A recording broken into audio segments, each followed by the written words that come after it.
This is episode 267 of the Reel Me In, a movie podcast. On this week's episode, Chase and Joel will take a look at How to Train Your Dragon, The Hidden World, the third and final film in the How to Train Your Dragon trilogy. All that and more on today's Reel Me In.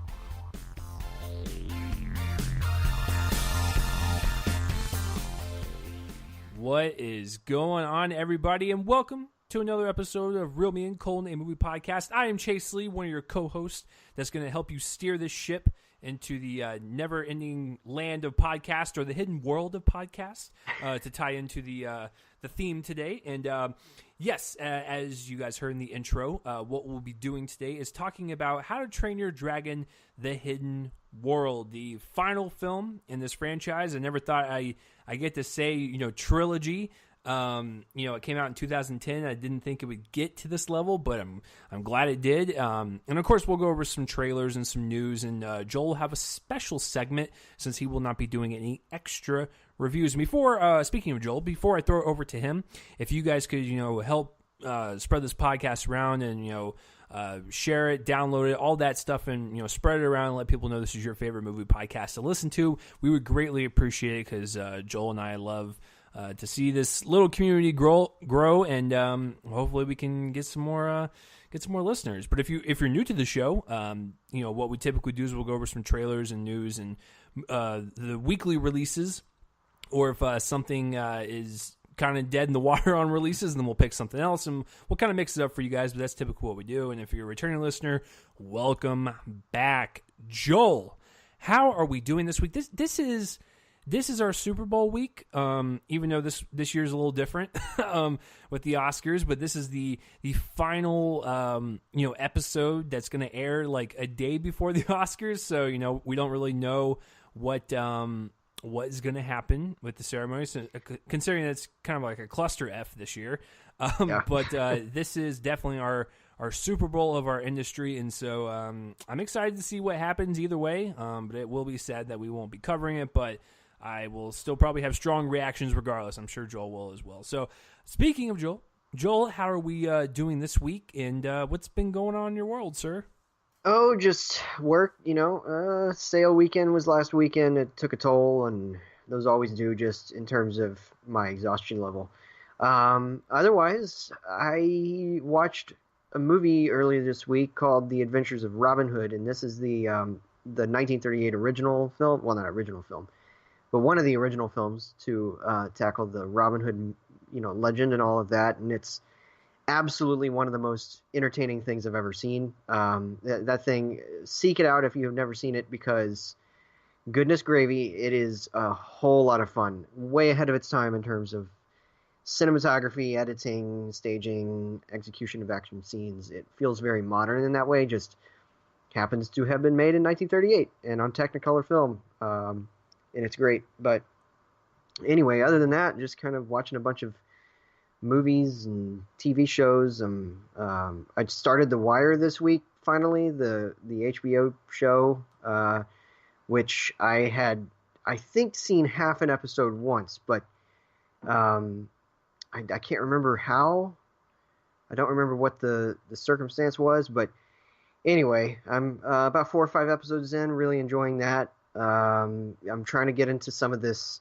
So the reason that this came about is because CNN has this occasional thing, and they just released a new episode of it, where they're tackling decades, particularly decades with a lot of TV kind of coverage and archival footage to draw from. So they started out, I think, with the 60s or 70s, and they just released their episode on the 2000s, and they always generally have at least 1 or 2 episodes dedicated to TV of that decade, because TV has kind of guided a lot of, whether it's stuff like news or television shows, series and stuff, it always tends to reflect the period. So it's all been really interesting to see stuff like that kind of take shape, and see how the 80s transitioned into the 90s, and how the 90s dictated a lot of stuff, particularly because of HBO moving into original programming and how much that changed everything. And so it's just been really interesting, and watching the 2000s TV episodes that they did 2 of them. One on the first half of the decade, and the other on the second half. as AMC kind of took over their mantle, has been really interesting. And and being not a TV person and being a person that dedicates a lot of their time to movies, it's interesting to see what's been happening on this other front that I will admit I just don't know much about. I've watched some of those really significant TV programs like Breaking Bad and 24 and House and all of that. But I haven't watched The Sopranos or very much of it. I've seen 2 or 3 episodes over the course of I don't know how many seasons it was on. I think 6 or something. It's just been really interesting. So I'm trying to dip my toes into that. And I know that what people are thinking, like, why don't you go ahead and watch shows that are on, like Game of Thrones or whatever. But for me, I would just be trying to play catch up, and I don't have time for that. Before their final seasons or whatever. And certainly that's true of Game of Thrones a couple months from now. I watched all of Breaking Bad within about 2 weeks, about 2 or 3 years after it ended, and I was fine. So I'm fine with that. It's not something that I dedicate my life to, but if I can catch up with some of these shows, I think that I'm golden, because they all look really interesting. And so that's one thing that I've been doing that I decided to do. And it's going pretty well, clearly. Joel, are you finally using my HBO account? Well, interestingly enough, oh my God! Okay, folks, no, I know here's the deal.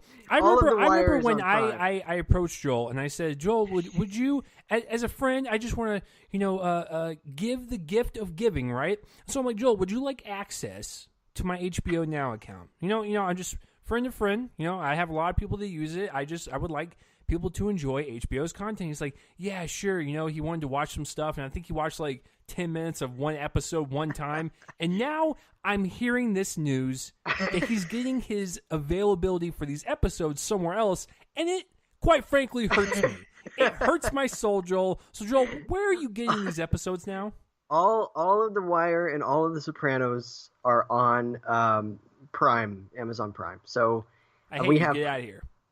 You're done for the night. Go. We have Prime, and I am taking advantage of that. So I'm sorry, my dear. I know that I will always love you. Well, apparently not, because you're cheating on me and doing other subscription services, and I'm just not going to stand for that. So that is great. I'm glad you're watching more TV. Guys, if you've ever been in a relationship, for the most part, you will watch TV shows. And I'm actually comfortable with that now because I'm broadening my TV knowledge, if you will. And so finished up a couple things this week and started some other stuff. We're almost done with The Handmaid's Tale, the Hulu original. Very good so far. And if you are a time traveler from the 1860s, I'm sure you would absolutely love it, because it'd be like a fantasy fetish for you. So, it's a really good show. Elizabeth Moss, really great, kind of close-up acting, a lot of emotional acting, a lot of crying, and there's a lot of heft in terms of the emotion that's put on her shoulders on the show, and she's absolutely incredible. Speaking of Elizabeth Moss, by the way, Mad Men is going to be another show that I cover, because I have never seen it, and it's they had Tom Hanks on that special I was talking about. Right. He was one of the interviewees, having produced Band of Brothers, which is a miniseries they covered on that, and I've seen that. Oh, I love Band of Brothers. Yeah, Band of Brothers is great. And they interesting factoid. I didn't know that premiered 2 days before 9/11. Very interesting context there, but. Anyway, but yeah, he was on there, and he said that for him, in his eyes, the 2 most important shows in the history of television were The Sopranos and Mad Men. So, which, hey, that's some pretty high praise, especially considering he's not including some of the shows before that, like Seinfeld and the X-Files and all of that. A lot of the shows that people would also put on that list, but. Yeah, it's pretty crazy. Anyway, you were saying something. In Mad Men, obviously Elizabeth Moss kind of rose up because of that show. Right, and she's a very underrated actress. I mean, when she's kind of popping up in stuff like these TV shows or like these really kind of really independent movies out there, she's just a force to be reckoned with. And The Handmaid's Tale, I'm telling you, If you just want to watch it for the acting alone, it's kind of incredible. And it's also another showcase for Joseph Fiennes where I'm just like, is he better than his brother? And you know what's really funny? I actually, I told my girlfriend this. I was like, hey V, out of the brothers, who do you think is best? Because she's a really big Harry Potter fan. She's like, what are you talking about? I was like, the main, villain on The Handmaid's Tale is Joseph Fiennes. And she's like, what? Really? And then she was trying to imagine the makeup off of Ray Fiennes for Voldemort, and she was like, oh yeah, I can kind of see it now. So yeah, he's in that show. And then I always forget her name. I think it's Yvonne, and I always forget her last name, but she was the Yvonne Strahovski. Yes. She was the love interest in season 4 of Dexter. She was really great. And that's how I got introduced to her. But she is also fantastic. So it's mainly just them three. But everyone else is also great, but really great show. We finished the show You. I never thought I'd say this, but I'm really happy when, soap opera, teenage, young adult kind of actors that do these really corny TV shows on the CW and stuff. I like when they do something different and kind of change your perspective on them. And that's what Penn Badgley did. And You, I like it. It's that wonderful, just very sweet Lifetime trash. I love it. I can't really explain it. It's what kind of how I felt about Unreal, where it's a really great show. It's just really well written. It's just drama after drama after drama. It's just people are making stupid decisions. You're like, man, I'm just eating this up. So that is the dark side of my TV personality. And then, So the last thing I wanted to bring up to you guys. Now, I'm sure Joel has seen this on Twitter and Facebook and stuff, but this has to be, this is not hyperbole. I don't even want to over-exaggerate this. I mean this to be a true statement. This probably has to be the most infuriating, confusing, and just downright frightening documentary I've seen in a very long time. It might take the cake for me, and I've seen some pretty disturbing Netflix documentaries. But guys, this abducted in plain sight stuff is... I've been hearing things about that. It is, Joel, it's a brisk 90 minutes. Watch it, and your head will hurt. It is one of those things... I'm just going to say this. If you don't know the story, there is a family that has 3 or 4 daughters, right? And their next door neighbor... also has a family, a couple kids, and all that stuff. The husband of the next door neighbors of the family that it's focusing this documentary on, he kind of comes over and he's like a family friend, and he really kind of takes pleasure with one of the girls in a very, let's just say non-kid friendly way, and he abducts her, just straight up, just takes her, I'm going to be back, and they trust him. They don't come back for a month. And here's the weird part. They come back, and I'm just going to say this next part, and then everything else will just also make your head hurt because I don't want to spoil all the twists and turns out of this crazy story. So they come back, right? And so he brainwashes the daughter into thinking that, what he did was fine. They're in love and all that stuff. And then he abducts her again. And the parents were okay with it. And I'm like, what is happening? If you seriously thought some of the parenting on just a basic news story that you would see on your local news channel was shocking, these parents were interviewed in this documentary, and you go, I can't believe they were that gullible. And of course, I make fun of it, but at the same time, they were duped, and a lot of really bad things happened to them. But Joel, it's just one of those things where you watch it and you go, first of all, I can't believe this is real life. This actually happened. Because even one of the FBI people in the documentary is like, this is one of the craziest cases I've ever worked on. And he was an FBI agent. And so I'm telling you, just watch it. If you're into that true crime stuff, it's really disturbing. Definitely not for the faint of heart if... pedophilia is not your thing. It's not graphic or anything, but some of the things they say might be a little uneasy. But if you're fascinated by the crime stuff, I highly suggest it, just because your brain will hurt and you might have to like step outside to absorb some sun and not die from your head exploding. I don't know how that works, but maybe the sun will kind of calm you down a little bit. So get some of that vitamin D. So yeah, that was kind of my watching this week. And of course, How to Train Your Dragon on Thursday, and that was about it. So, all right, Joel. There wasn't that much news that kind of popped up, and you're going to get to that in just a second. But there were several trailers that dropped, and a couple of them Netflix-based. Some of them, one of them A24, one of them Blumhouse. One of them from a actor turned director that I never thought would happen, but a really interesting mix indeed. And definitely two of them will compete with Bohemian Rhapsody, so that's also fun. So the first one is actually one I forgot last week, so I apologize.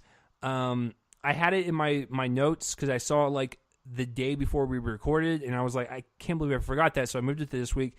And it's the movie Ma, starring Octavia Spencer. And this one, okay, let me just read you the synopsis, and I'll get to what I think of this. If my internets will go a little quicker. Let me go just switch this out for a second. But this one stars Octavia Spencer, and she, I think she lives by herself. She's kind of a loner, and she runs into these teenage kids in this parking lot, and they're like, "Hey, ma'am, can you buy us beer?" And so she obliges. She buys them beer, and then she kind of like takes them to her house, and she's like, "Hey, if you guys want to party here, I'm a cool, kind of adult, and you can party in the basement," type of deal. But then things start to turn a little sour when she starts to become obsessed with them. She wants to like make out with someone's boyfriend. She starts running people over in the trailer, and it's one of those crazy stalker type of movies. And I'm not gonna lie, Octavia Spencer, this movie could be total garbage, could be, but I think it will probably give us one of our favorite Octavia Spencer performances, and I will put money on that. I cannot wait for Joel to see this because he has not seen the trailer, and so when he watches it in theaters, I just hope that he's just blown away by her performance, because in this 2.5 minutes, she gives it 110%. She goes full psychotic in this, and it's a really well cut trailer. Just kind of ramps up that tension ever so nicely.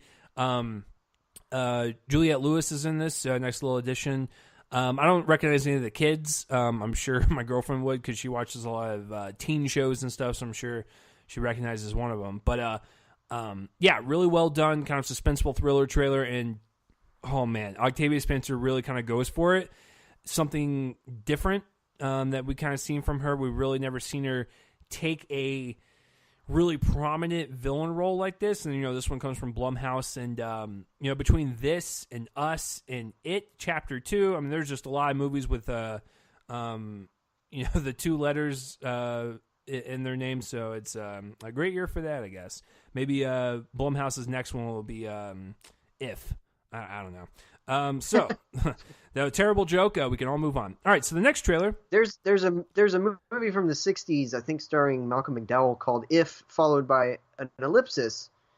So hey, they wanted to remake that. Hey, Blumhouse, remake If. Joel and I are asking for it. Okay, thank you. Okay. So the next one comes from A24, one of Joel and I's favorite releasing studios, and that would be The Souvenir. This one is about a young film student in the early 80s, and he becomes romantically involved with a complicated and untrustworthy man. Fun stuff. All right, so this one stars a couple people that I've never heard of before that play the love interest, Tom Burke and Honor Swinton Byrne, and I believe that's actually... she's got to be related to Tilda in some way, shape, or form, because Tilda Swinton is also in this. Yeah, and so, it's not like a trailer that's mind-blowing, but I think in terms of, a romance type of structure, we get to see, boy meets girl, they see their relationship kind of grow, they're in their affectionate period, then they have some troubles, Tilda Swinton's kind of in the middle of things, and it's just... it looks like a nice little drama. It looks like a really quiet film, a very nuanced film in terms of the cinematography and the performances, but overall a well done trailer that I don't hate or anything. I enjoyed it quite a bit. There's nothing really more to say on that, but A24, they know how to pick their stuff, and it comes out May 17th. And I should probably tell you guys when that Ma movie comes out, because I think it's pretty close to. Hold on. Oh my God. Hold on. This, folks, this is what happens when you can't operate your phone because you're an old man. So the Ma movie comes out May 31st, so it actually comes out a couple months after Us. So Blumhouse going to get those hits back to back. All right, the next trailer is one of my favorite ones of the week, and this one is The Dirt. This one is the Motley Crue biopic, and looks fantastic. The only person, well, two people I recognize out of the main four. The gentleman that plays Ramsay Bolton on Game of Thrones, he plays Mick Mars, the lead in the band, and then Machine Gun Kelly infamously tried to take down Eminem in a diss track. He plays Tommy Lee, the drummer, and then the other two I don't really recognize. Pete Davidson's. That's interesting casting. Right. When I saw MGK is Tommy Lee. Yeah, and so believe it or not, he kind of looks just like him with the black wig and everything. So it's interesting casting, but I think it works. And then Pete Davidson's in this. I think he plays their manager or their agent. Not really sure. Here's the kicker: it's directed by the guy who did the Jackass movies. No joke. It's Jeff Tremaine, and if you think about it, it's perfect. It's perfect. In the sense of, like, if you look at Motley Crue's history, they are a wild bunch. And that's what this trailer really focuses on, is kind of their self-destruction. As they were making their music, their lives were intertwining with their music. They were getting a lot of press from all the stuff they were doing, whether it be good or bad. And so it was kind of one of those, band groups that were just kind of wild and out there, and they were totally appropriate for their time, but it's just, it's like what the guy was saying in the trailer. I think it was their manager. He was like, I've managed Kiss, Bon Jovi's, the Scorpions, and I've never, ever ran into as much trouble as I have done with Motley Crue or something like that. It was one of those lines where I was like, oh, wow, this is definitely one of the wildest bands in history. I don't really know much about the inner history, because believe it or not, I didn't really hear about Motley Crue until I heard about Tommy Lee and Pamela Anderson. That's how I got introduced to him, because I was like, who's Tommy Lee? And then I did the research, and I was like, oh, Motley Crue. And, I actually like that type of music, that kind of really kind of 80s thrash rock. I always said I would have loved to have been born in the early 70s. That way I would have been a teenager in the 80s, early 20s, and really kind of really just kind of soak in that music for the first time growing up with it, because I love 80s rock. But it's such a perfectly great trailer for this type of story. It starts out with Sweet Home.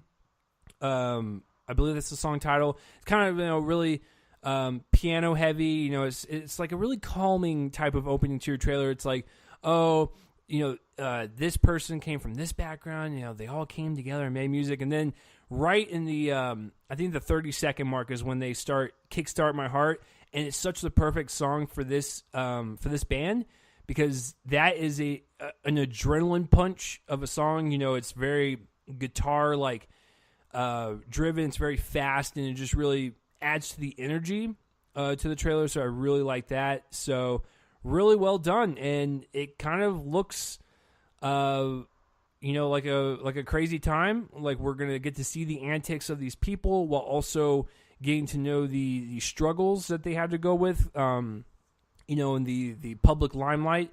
So yeah, I'm looking forward to this. It comes out March 22nd on Netflix, and I actually mean this in the best way possible. I know a lot of people will look at me because they hate this movie, because I besides when we talk about the Oscar stuff, I don't want to ever bring this movie up again just because it makes a lot of people angry. It does have the same type of feel as Bohemian Rhapsody.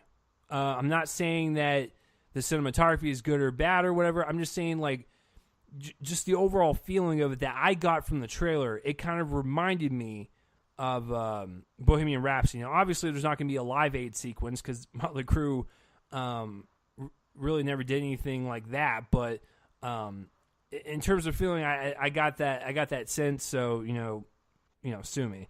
All right, so the next trailer is The Highwaymen, and this one also comes from Netflix, and this one stars Kevin Costner and Woody Harrelson, and they are a pair of police officers that come out of retirement to catch the infamous outlaws known as Bonnie and Clyde.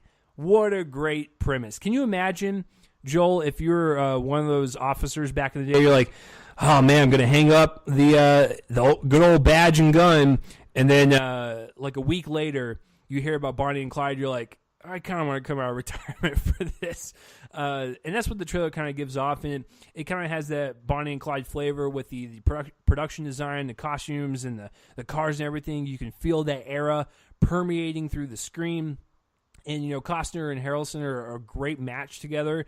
And I would love to follow two officers to try to capture Bonnie and Clyde, or at least be in the kind of tornado, trying to catch these two. So yeah, I think it's a great story. It's a great trailer. It looks great. I kind of want to see it. It comes out March 29th, so only 7 days after The Dirt. So Netflix killing it on their movie trailers. The next one, not going to go over because it's just a teaser, but I want to let you guys know, because I know one listener in particular that listens to us, Joel. They have a kid. So I'm assuming they want us to talk about the kids stuff, and we're going to get that with our movie review today, but trailers as well. The Angry Birds movie 2 dropped a teaser, or whatever it was, and it comes out August 16th. That's all. All right, next, moving on. It really plays out like the first movie's teaser, where it's just a gag, a long 2-minute gag. It's whatever.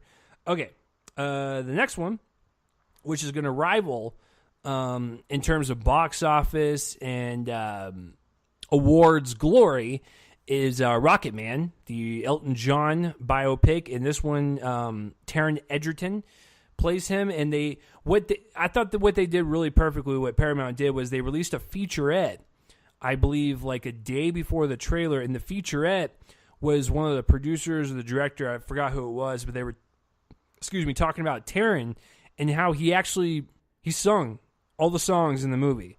And we heard a little bit in this featurette, like he was in the recording studio, and he sounds just like Elton John. And so that's kind of the almost like the left hook of Paramount going to Fox, going, hey, our main actor sung these songs, what up, type of deal. But he sounds really good. And, to talk about the trailer itself, once again, I don't mean this in a diss, it kind of feels like Bohemian Rhapsody again in terms of just the overall tone to me. I don't know what it is with both of these, and maybe because I just saw Rhapsody a few months ago, and I know a lot of people don't like it, so I'll shut up. I'll stop talking about it.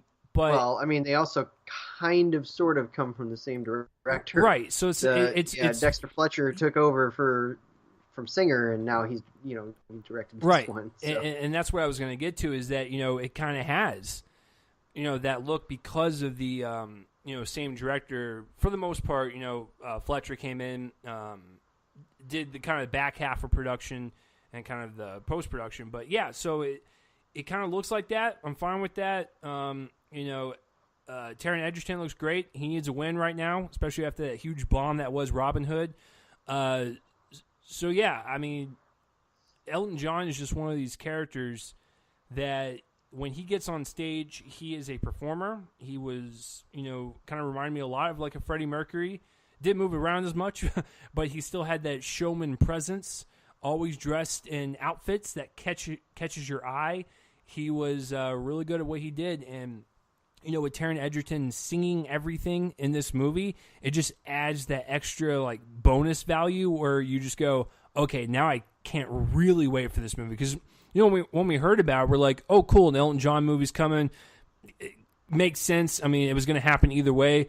Oh, he's singing everything. Okay, now I'm even more interested. And so the trailer itself I thought was pretty good, and I can't wait to see it. So, a Motley Crue and Elton John biopic. Joel, what kind of life are we living in? This is great. And the last trailer is actually directed by a actor I respect. Didn't know he directed it until people were reporting this trailer directed by this person, because I just watched the trailer and I was like, oh, that's a pretty good little trailer. It's Vincent D'Onofrio. He is directing this movie, and it's called The Kid, and this one stars Ethan Hawke, Chris Pratt, and this one tells the story of a young boy who witnesses Billy the Kid's encounter with Sheriff Pat Garrett. I don't know much about the Billy the Kid story. Apologize. But from what I gather is that, this kind of young boy who has an abusive uncle played by Chris Pratt, he kind of gets picked up by Ethan Hawke, and I think he's the sheriff. And so he's the one that, kind of encounters Billy the Kid. So he's kind of along this man's journey and stuff. And I think in terms of a Western, it looks pretty good. It looks like everyone's on point. Now, you guys are all probably wondering, how's Chris Pratt? Because he plays an abusive type of character in this movie. It's very weird given his very strong religious stances. I figured he would have played it a little bit more safe in his movie roles now, but I guess he continues to do what he does. So, yeah, I don't really buy it. I got to be honest with you. It's not like I don't find Chris Pratt threatening, because he's a pretty big dude when he has muscles, but he's also Andy Dwyer from Parks and Rec, and I know, we're not supposed to think about that, just kind of go in there, but when he's sitting there making, threatening demands with, this really, weird pubic hair beard, I just don't buy it personally. So I don't know if it was a miscast or what, but he's literally the only weak spot in the trailer for me. But in terms of an actual, story, the way it looks like this gritty, kind of golden glow on it. It looks like a really good, authentic Western. Ethan Hawke is always great. And Vincent D'Onofrio is also in this as well. But, yeah, I think Chris Pratt's the only weak spot. Got to be honest with you. So, but everything else looks great about it. So, overall, Joel, not a bad week for trailers. I was actually kind of impressed. My favorite ones, this is tough. Because I like the Ma trailer. I like the Dirt trailer. You know what? I like them all. I like them all besides the Angry Birds Movie 2 teaser. So I don't have a favorite. But if I had to, because Joel's going to hold a gun in my head, so I'm going to have to anyways. If I had to What is your favorite? I'm trying, sir. I'm trying. If I had to pick one favorite, to be honest with you, because I expected the Dirt to look like what it does. I expected Rocket Man to look like it does. The one that caught me off guard was Ma. And that's only because I've never seen Octavia Spencer in that light before. And so it caught me off guard. I love horror. I'm all down for it. So, yeah, I think Ma is my favorite trailer out of this bunch. Joel, do you have any questions for me? Is there any trailer that tickles your fancy? Which one are you kind of leaning towards just from the smooth talking out of my mouth? I'm obviously most excited for Rocket Man just because of the fact that it's about Elton John. But yeah, Ma sounds really wild. It's wild. Right. With The Kid, I just have to say two things. One is a joke that I think that Chase is going to be either disappointed or just so proud he's going to be speechless. Do you mean to say that this isn't a remake of the 2000 film starring Bruce Willis and Spencer Breslin? Okay, folks, here's the problem with being born in 1990 and the early 90s in general, is that we're going to pull references like this out of our butts, and most of you guys are going to be like, I have no clue what you're talking about. So thank you, Joel, for confusing half of our listeners. You're welcome. I love doing that. I love doing that. How bizarre would that be if Bruce showed up in the trailer? He's like, I can't find the kid. I can't find him. And Ethan Hawke is like, dog, what time era are you in? He's just like, what is this? Where is Spencer Breslin? No, seriously, where is Spencer Breslin? We haven't seen him in a movie. They're going to find him in that Western. They He's are. in a barn somewhere. Yeah. The other thing is, I just want to remind you, when it comes to Chris Pratt, I know that maybe he hasn't been given the opportunity to stretch his dramatic chops, but his roots are in drama, not just in comedy. He didn't just spring up out of nowhere with Andy Dwyer.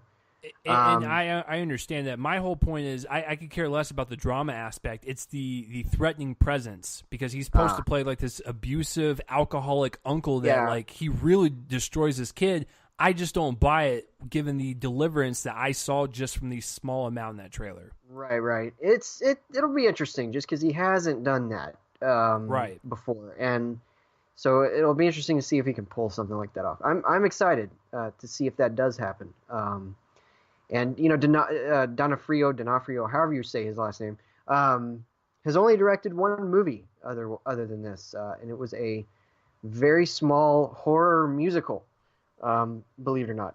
So I never saw it, but it was one called, I'm looking here, Don't Go in the Woods, from back in 2011, which had a bunch of kind of no-name actors for the most part, except for Eric Bogosian.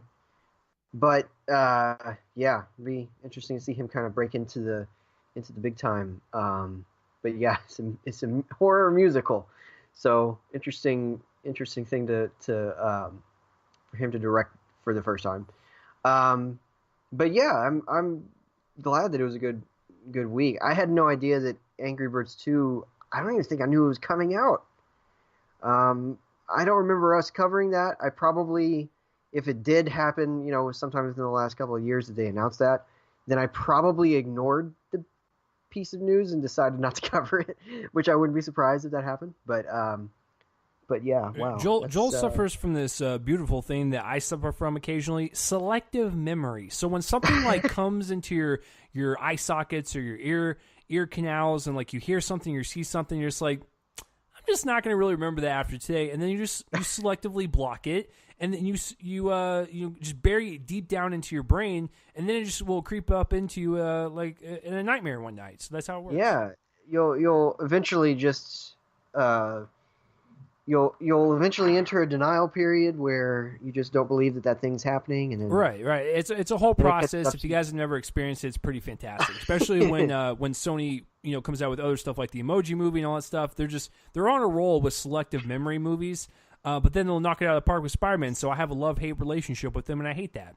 Right. It's something that I just remembered today because of apparently some sort of teaser that dropped. I didn't watch it, but somebody said that Harrison Ford is a voice in it, and that's The Secret Life of Pets 2, which I completely forgot was coming out this year, in July, I think. So yeah, Harrison Ford has a voice in that, and I'm just... It's weird, because I saw the trailer for the first time in front of How to Train Your Dragon, and the trailer's playing, they swapped out Louis C.K. with Patton Oswalt, whatever. I never saw the first one, so I can't really comment on it, but hey, the dogs are going around the barn or whatever, and then at the very end of the trailer, it's like, and introducing Harrison Ford as Rooster or whatever his name was, and then the dog just comes on screen, and then he basically just, he opens up his mouth, and all I hear is Harrison Ford. I did not believe it as this dog for one bit, and I was like, This is such odd voice casting. Hey man, he probably just came in for a few hours one day and then made hundreds of thousands of millions of dollars. Left. All right, so there's fewer bits of news going on this week than trailers. And in fact, there are no really major bits of news except for one that dropped today that I'm gonna just shove to next week. But because I created these notes this morning. So all right, so there was a little bit of casting news though, and I'm gonna cover that right now. The first bit of news actually ties into a bit of news from last week, and that is that Edgar Wright is shifting from these action-based comedies like Hot Fuzz and Baby Driver to psychological horror with a movie called Last Night in Soho. It's apparently going to be partly taking place during the 60s fashion scene, or 60s, and then also the fashion scene of modern day, but we don't know anything about the plot, really. We just know that it's going to be directed by Edgar Wright, written by Christy Wilson Cairns, who's done some work on Penny Dreadful. And last week we reported that Anya Taylor-Joy is going to be joining that cast. And now we have two more names. Now, one of these names is one that we're fairly familiar with. He's been added to some stuff recently that we talked about, and that is Matt Smith, who was one of the doctors of Doctor Who, and he's been in various things since then, like The Crown, and he's coming up to be in Star Wars Episode 9. He's added to this cast, but the other one is really awesome to hear. One of the biggest kind of breakthrough performances last year, on par, I think, with Elsie Fisher in 8th grade, was Thomasin Harcourt McKenzie in Leave No Trace, Deborah Granick's film, which just barely missed my top 10 last year. Not for lack of trying. It's a great film. She is tremendous in it and should have been up for several awards. That's another conversation. She is also going to be in this movie as a fashion student of today, and playing opposite, kind of in these two different time periods, against Anya Taylor-Joy, who is going to be the lead in the '60s part of the storyline. Again, I don't know what this means. It's really interesting that this is going to be a two-hander across time almost. For these young actresses who are really promising. But yeah, I like this casting. Put McKenzie pretty much in anything, and I'm fine with that. She was great in Leave No Trace. Next is a really interesting story. So this one is called A Journal for Jordan. It's going to be directed by Denzel Washington from a screenplay by Virgil Williams of Mudbound. And it's going to star Michael B. Jordan. I don't have any confirmation that because he was directing a movie called A Journal from Jordan that he decided to cast someone with the last name of Jordan, but having fun with that rumor that's spreading right now. All right, so it's actually not at all in any way related to that. I'm going to read this. A Journal for Jordan tells the true story of Pulitzer Prize-winning journalist Dana Kennedy's love affair with First Sergeant Charles Monroe King. King kept a journal full of poignant life lessons for their newborn son Jordan while deployed overseas. He was killed in Iraq in 2006 when Jordan was just 7 months old. And so he's just kind of left these series of messages. I don't know what this means. What I'm assuming is that they're going to probably bring to life these letters, maybe for a series of remembrances. I know that with Washington behind the camera, it's probably not going to be your typical movie. He doesn't do typical behind the camera. So, he's directed pretty much nothing but great work, in my opinion, when he's behind the camera. He made Antoine Fisher way back in 2002. Great movie. He made The Great Debaters, a movie that a lot of people figured was kind of shameless Oscar bait, but I really liked it. And the Fences from a few years ago, which he directed himself toward an Oscar nomination for, I thought was terrific. So I'm really excited for this. Okay, there's one that I'm going to skip over for now, and I'm going to cover this last one on the list that I gave Chase. So, all right, this next one is very interesting. I've seen one of this director's 2 movies that he's already made, and I still need to see the other because, of course, his work on the first film, his debut, was pretty staggering, and it had a Best Picture nomination, and that was In the Bedroom back in 2001 with Tom Wilkinson, Sissy Spacek, Marissa Tomei, Nick Stahl. Great movie, a revenge story, but a lot more than that as well, and a lot more delicate, and it's tremendous work. He also made a movie called Little Children in 2006 that kind of marked the return of Jackie Earle Haley to acting after kind of years in movie jail. And now he's finally, 13 years later, or 14, depending on when this comes out, going to be directing another movie. And that is, by the way, his name is Todd Field, the director. And this new movie is going to be called The Creed of Violence. And it follows an assassin named Rawbone and a young government agent named John Lords as they travel from Texas to Mexico to stop a smuggling ring. It's set in 1910 during the Mexican Revolution. This thing has been floating around for a little while. It comes from who's the screenplay? No, he's writing the screenplay. It's an adaptation of a novel by Boston Tarrant. At one point, Leonardo DiCaprio and Christian Bale were previously attached to star as Rawbone, so the role that Craig is ultimately taking.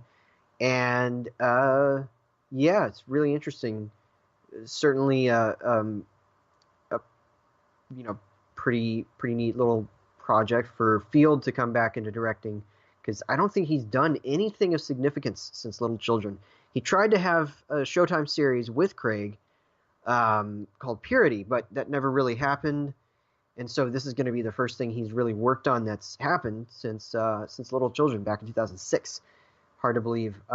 So there's that, and I like the sounds of that so far. Okay, this last one is my favorite bit of news in a while. Chase, do you know? Well, Chase knows what I'm about to talk about, but Chase, would you agree with that? That this is pretty awesome. It's one of those things to where,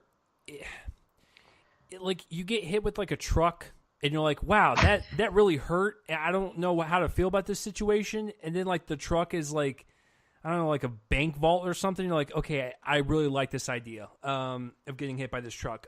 Yeah, it's shocking, but then when you think about it, you're like, okay, I really like this. yeah, and it kind of comes with its own asterisk because of what it's not going to cover, but whatever. Okay, so Chris Hemsworth is going to be playing Hulk Hogan in a biopic of the early days of Hogan's career. Of course, his real name is Terry Bollea, and he kind of came up in the 80s, revolutionized the art form, kind of made the WWF, which turned into the WWE, what it is for Vince McMahon. Here's the problem. There's been a lot of controversy surrounding Hogan in the recent years because of a lawsuit that he brought to the website Gawker. He was embroiled in a sex tape and a racial slur scandal, and he sued Gawker, and it's not going to cover any of that. It's going to cover the early parts of his life. And, there's somebody who kind of pointed this out, and I forget who it was, but somebody pointed this out, that basically this means that it's going to be kind of pro wrestling's Bohemian Rhapsody in the way that it doesn't cover these tenderer parts of Hogan's life, where it could give us this kind of backstage look at this man. It's going to be all about the showiness, and it's coming partly from Hogan himself because he's going to be an executive producer. So is Eric Bischoff, and he's an old president of the World Championship Wrestling, and so I really like this idea because it's obviously an interesting story, particularly the kind of the almost, kind of the big thing that he created by popularizing wrestling as an on-screen art form. Certainly interesting, but man, there are other parts of his life that are interesting too. And so I feel like maybe an entire version of this life could be told, but whatever the case, it'll be interesting to see Hemsworth take on this kind of role. He'll obviously be performing with an American accent. It's not titled yet. I personally want it to be titled Vitamins, because of one of his most famous quotes, "Take your vitamins." I think that Vitamins would be a really fun. It's probably going to be called Hulkamania. I can't imagine any other title, but Vitamins would be a fun fun title to me, or just Take Your Vitamins. But obviously, this is going to be after Phillips ends his completes work on the Joker origin story, and then he moves on to this, which is just a really interesting thing. And And obviously, the most interesting thing to see will be Chris Hemsworth with bleach blonde hair and a handlebar mustache and a bald cap. I mean, it's going to be amazing. So, um, that is my favorite bit of casting news, and that's it. There's nothing else that we're going to talk about news related. Hopefully, more happens within the next week. We can talk about that, but that's it for now. So, Chase, what do you think about all of these? Okay, all the other bits of casting, great, good stuff. All right, let's talk about the Chris Hemsworth thing. So, here's a few things running through my mind. First of all, I wouldn't mind seeing or hearing the title come out in a couple days called "This Is My Movie Brother." That would be funny. It's not going to be in a million years, but this is my movie, brother. Right.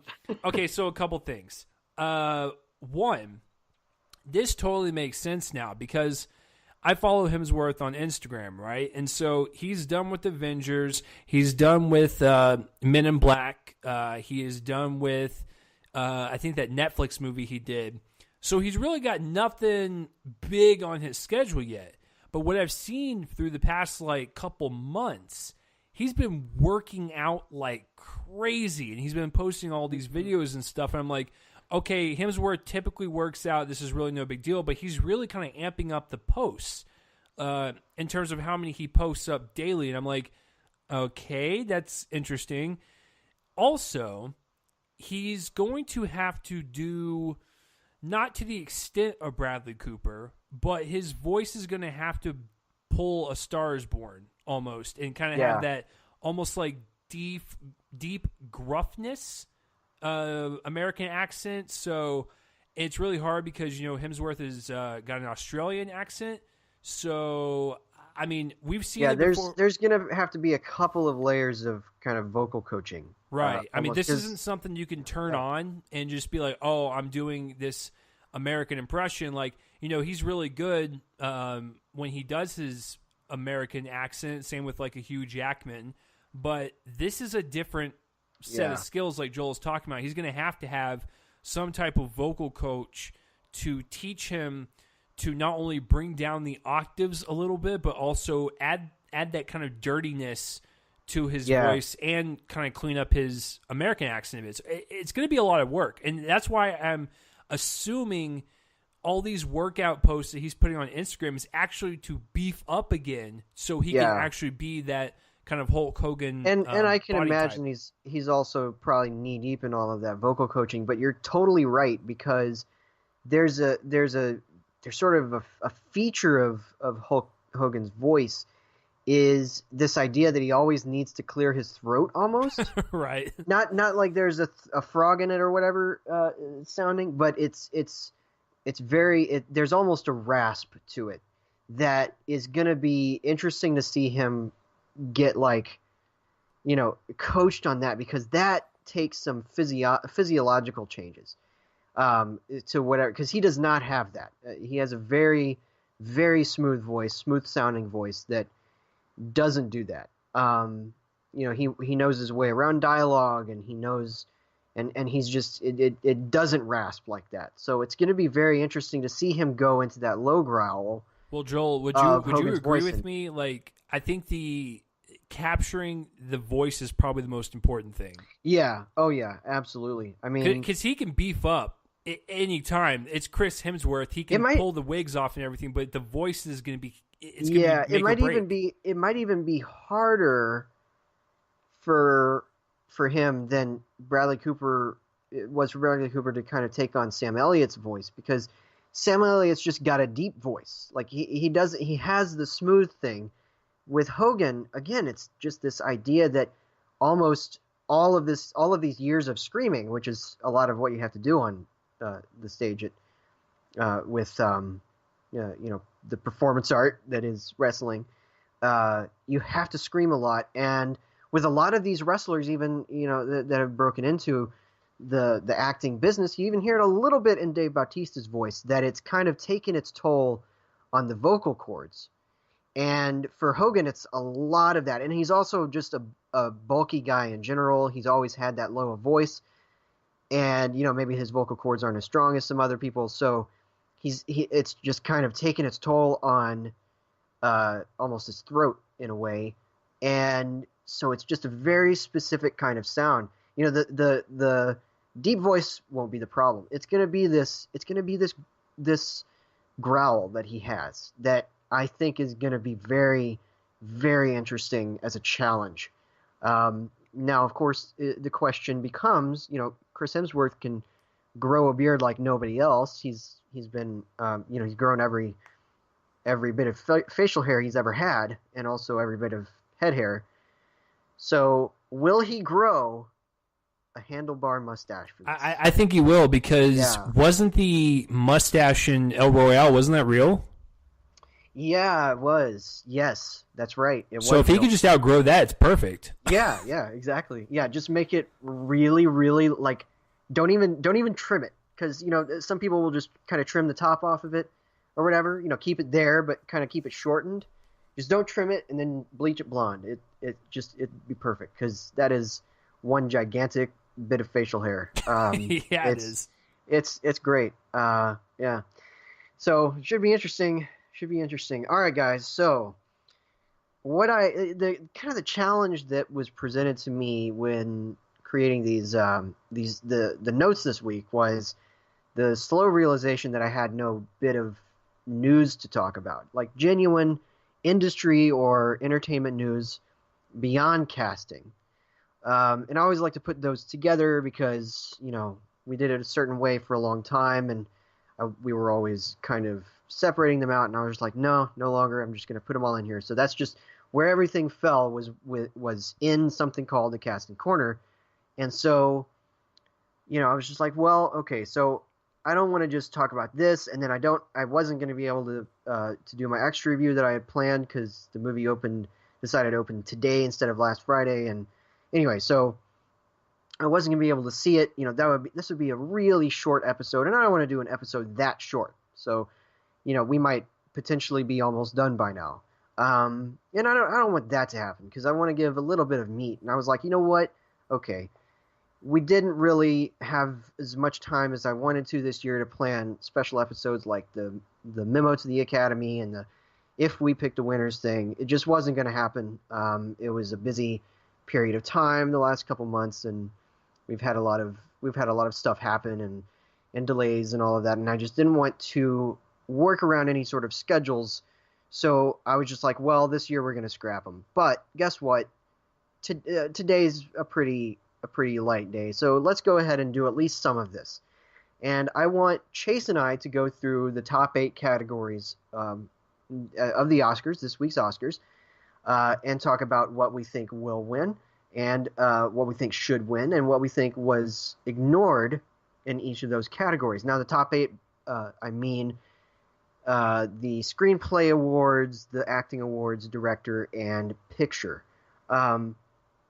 So, yeah, I just kind of wanted us to go through this. Now, a lot of people, by the time you're listening to this, the Oscars will already have happened, so I apologize for that. But you can also kind of look at this as kind of a time capsule. You know, what were we thinking right before they happened? Because, guys, I will admit, I've been following the Oscars for a good 14 years now, in terms of all of the precursors and the whole season, which has shifted, you know, majorly in the last few years, particularly, but and especially ever since the Academy expanded its Best Picture field in 2009. But I am just fascinated by how unpredictable this year is.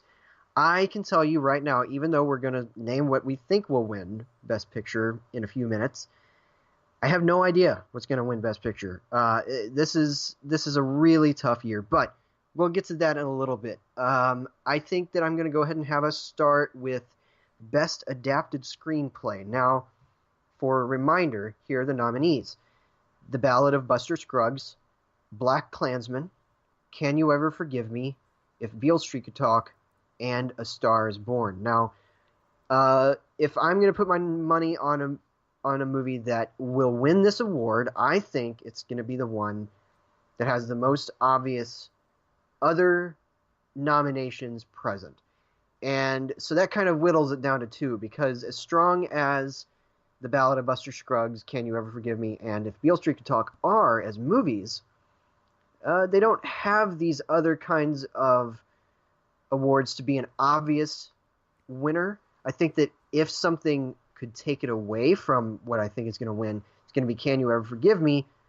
And that's only because A Star is Born, the other Best Picture nominee here, doesn't quite seem to have the Academy, member backing that I thought it would at the beginning of the season. Particularly, everybody thought it would.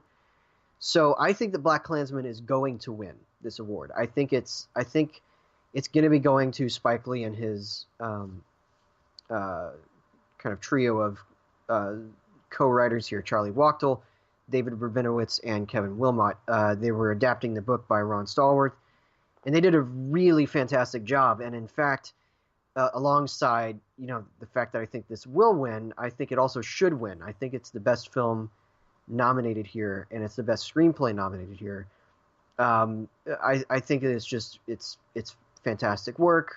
But this category is really strong, especially considering they did a fairly original thing by nominating The Ballad of Buster Scruggs. Great movie, a bunch of really strong segments in there, and it's partly based on short stories written by the Coens and Jack London, Stuart Edward White. So great work across the board in this nomination field, but I think that this year Black Klansman's going to win it.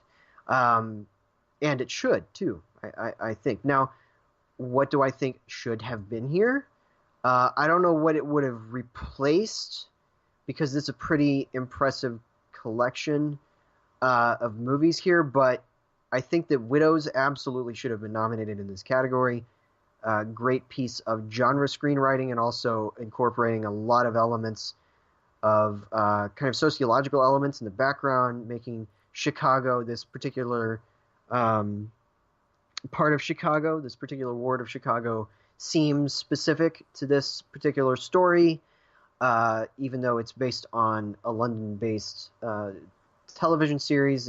It really adapts all of that to Chicago very well. And it never leaves the character in the wind in terms of its ensemble. I really love the work on that. It should have been here, but again, I don't know. I mean, I like it more than these movies, but I don't obviously know what it should have replaced, because these are all really solid screenplays. So again, quick recap: what I think will and should win is Black Klansman, and I kind of wish Widows made it into this category. So I'll go ahead and hand it over to Chase. What do you think will and should win, and what do you think should have been in there? So congratulations. I'm going to keep this really short, because it's everything is the same as his. Black Klansman should and will win, and even my pick for what should have been there was Widows, because I didn't know it was based on a television series and all that stuff, but Joel's right, it's a very well-written piece of genre filmmaking, and I would have even had conversation for maybe something like a Love, Simon. I think would have been an interesting kind of pick for that to be in there. But I think you're right. I think Black Klansman is going to sweep this. And if there is a dark horse, it's Can You Ever Forgive Me? Yeah. That one won the WGA. Right. Can You Ever Forgive Me did, which, of course, has more to do with the fact that a lot of movies are ineligible for that. So I had narrowed field. That's not to, lessen the work from Holosener and Whitty, who were adapting the subject's own book. It's not to diminish that at all. I don't think so. But again, kind of a narrowed field. It was a surprising win. That alongside Eighth Grade won in original screenplay. So yeah, really interesting wins from them. And it just kind of widened the field to be even more unpredictable in my mind. All right, so we're going to move on to Best Original Screenplay. Now, quick reminder of what the nominees are here. We've got The Favorite, The First Reformed, Green Book, Roma, and Vice. Now, if I were to put money on a possible winner for this, I'm going to go with The Favorite, which I think has all kind of the bells and whistles, all the dialogue, the structuring, the prestige of the project. I think it has all of it to win this. But I will say that nipping at its heels, and in fact, I wouldn't be surprised if it's what you think will win. Nipping at its heels is Green Book, and a lot of people aren't going to like the fact that it's Green Book, but it won the Golden Globe in this award, and it clearly has a lot of backing. People like this movie. I'm going to get into that a little bit later on. Let's just say, um, and it is easily like a much narrower dark horse contender than the adapted screenplay category.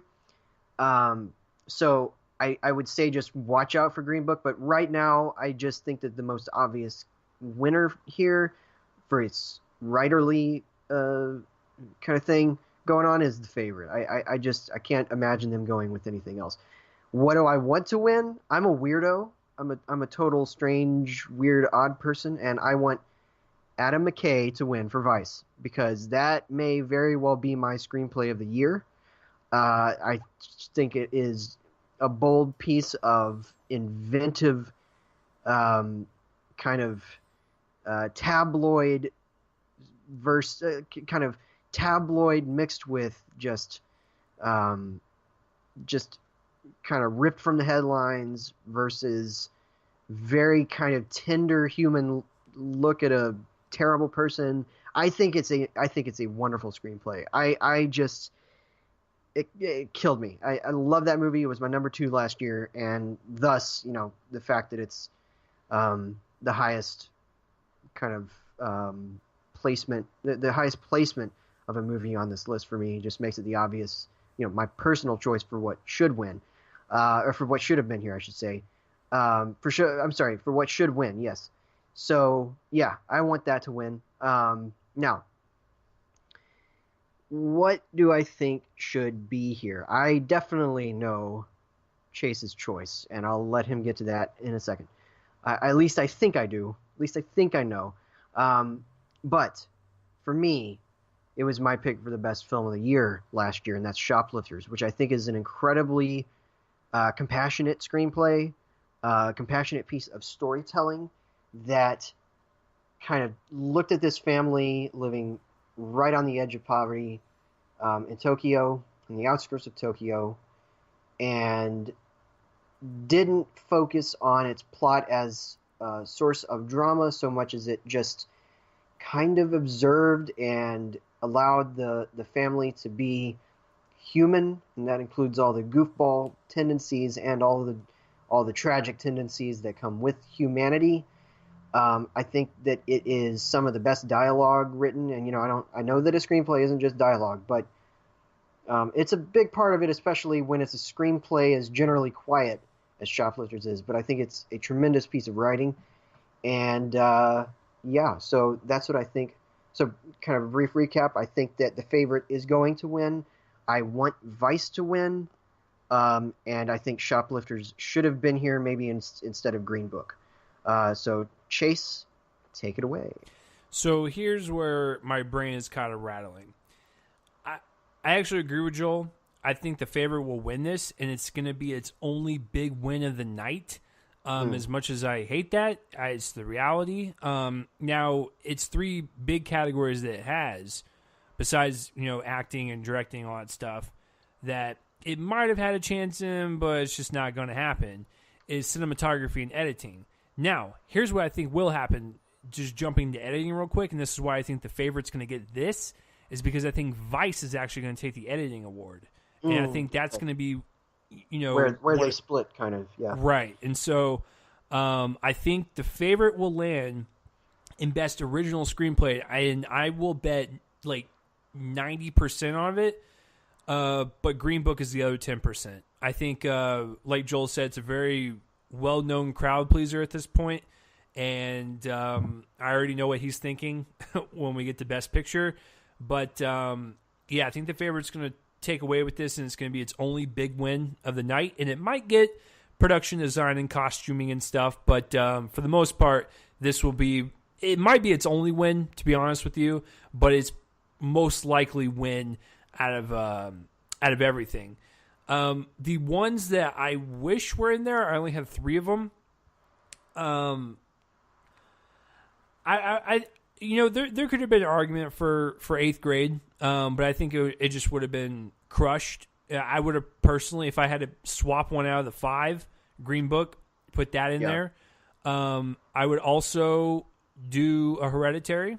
But my number one favorite original script, I would actually even say even over the favorite, even though it was under the favorite in my top 10 list, Blind Spotting. What fiery original screenplay. And I that would have been, because I remember when Joel and I reviewed that movie, and we were like, if there was one thing we were to pick from this movie that has a chance at, what was it? And we both agreed original screenplay. Yeah, Diggs and Casal really should have been this year's kind of Damon and Affleck pairing of actors who then performed their own screenplay and won the award. Because that movie in general should have been in the conversation for a bunch of stuff.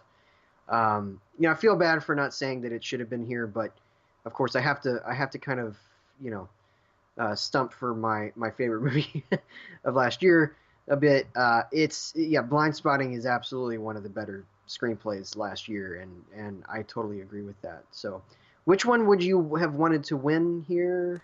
The favorite I think will win, and what should win is believe it or not, I'm actually torn between the favorite and Vice. But if we're speaking in realities, I think the favorites got this, and Vice has got editing. Yeah. I certainly want Vice to win both. Let's just say that. Well, duh. Right. All right, so now we're going to head into the acting categories. I'm going to cover the supporting ones first, and the first one is Best Supporting Actor. Now, the nominees for this were Mahershala Ali in Green Book, Adam Driver in Black Klansman, Sam Elliott in A Star is Born, Richard E. Grant in Can You Ever Forgive Me, and Sam Rockwell in Vice. First of all, the happy to be here person here is Sam Rockwell, whose performance as Bush is like fun, and he eats chicken, and he is fun. Wait, Joel, who are you describing, him or Viggo Mortensen? Well, no, Viggo Mortensen eats chicken, but he also eats a pizza sideways. That's true, which is something how I would eat a pizza, and so I adore him even more. Right. But I cannot understand why Sam Rockwell is here. I don't understand it. I as much as I love the movie, and as much as it's a really fun appearance in here, it's not some great performance. He's good, and I think he's good enough to kind of justify the fact that he looks absolutely nothing like George W. Bush, but it's not a great performance. Anyway, moving past that, he certainly shouldn't win, and he won't. He's probably the least likely to win in this category, which I think is a lot more fluid than people realize. A lot of people are saying this is Mahershala Ali's to lose, and in fact, I think it might be. I'm a second away from predicting that the dark horse candidate becomes the top candidate, and that is Richard E. Grant in Can You Ever Forgive Me. Ironically enough, the one that I want to win is Richard E. Grant in Can You Ever Forgive Me. I love this performance. It's a scene stealer that steals scenes he's not even in, and he just is terrific here. He's somebody that I would have nominated, probably the only one here, I think, in my own personal Best Supporting Actor slate, just because there were so many great actors working in a supporting capacity this year. Him, maybe Adam Driver as well. But yeah, I think that this is going to be the thing that gives me sleepless nights until the Oscars in terms of who's going to win. There are a couple of categories like this. I think that film editing is kind of in a similar position between Vice and actually Bohemian Rhapsody. And I think visual effects, I have no idea what to win that, because that's insane. It could literally be any one of the 5 movies nominated there. And there's this one, which I think has certainly been, kind of tipped in Ali's favor, but man, Richard E. Grant is all over the place. He's won some awards that I didn't expect him to win. So I think he's right on the edge, and I want him to win. I think that I think it's a great piece of comic acting that never forgets the tragedy of Jack Hawk's life, and I think it's tremendous work. So as for who I want to be here, I kind of warned Chase before we recorded that he would never see my pick coming. And it's because it's somebody who is way outside. It was two things. One is a lot more important than the other thing, but I'm going to get to the more important things second. So first, the less important thing. One, he's way outside any sort of even close to being in any sort of awards conversation because the movie that he was in came out in March. And the other thing is that the actor is no longer with us, and that is Anton Yelchin in Thoroughbreds. That is a once-in-a-lifetime kind of performance. It's very sad that it was his last, but it's a great one to send us off on. It's his best performance, I think. And it was truly special work. I know that you didn't see Thoroughbreds, right? Yeah, still haven't seen it. Sorry. Okay, yeah, really good movie. He is amazing in it, and it's amazing. So that's who I would want to be in here. You know, kind of going to some of the other ones. I certainly would have loved Hugh Grant in Paddington 2, which is one of the best comic performances in years. Trying to think here of some others, but not really coming up with any. I don't know if he would be lead or supporting, but Alex Wolff in Hereditary. Think that probably would be supporting.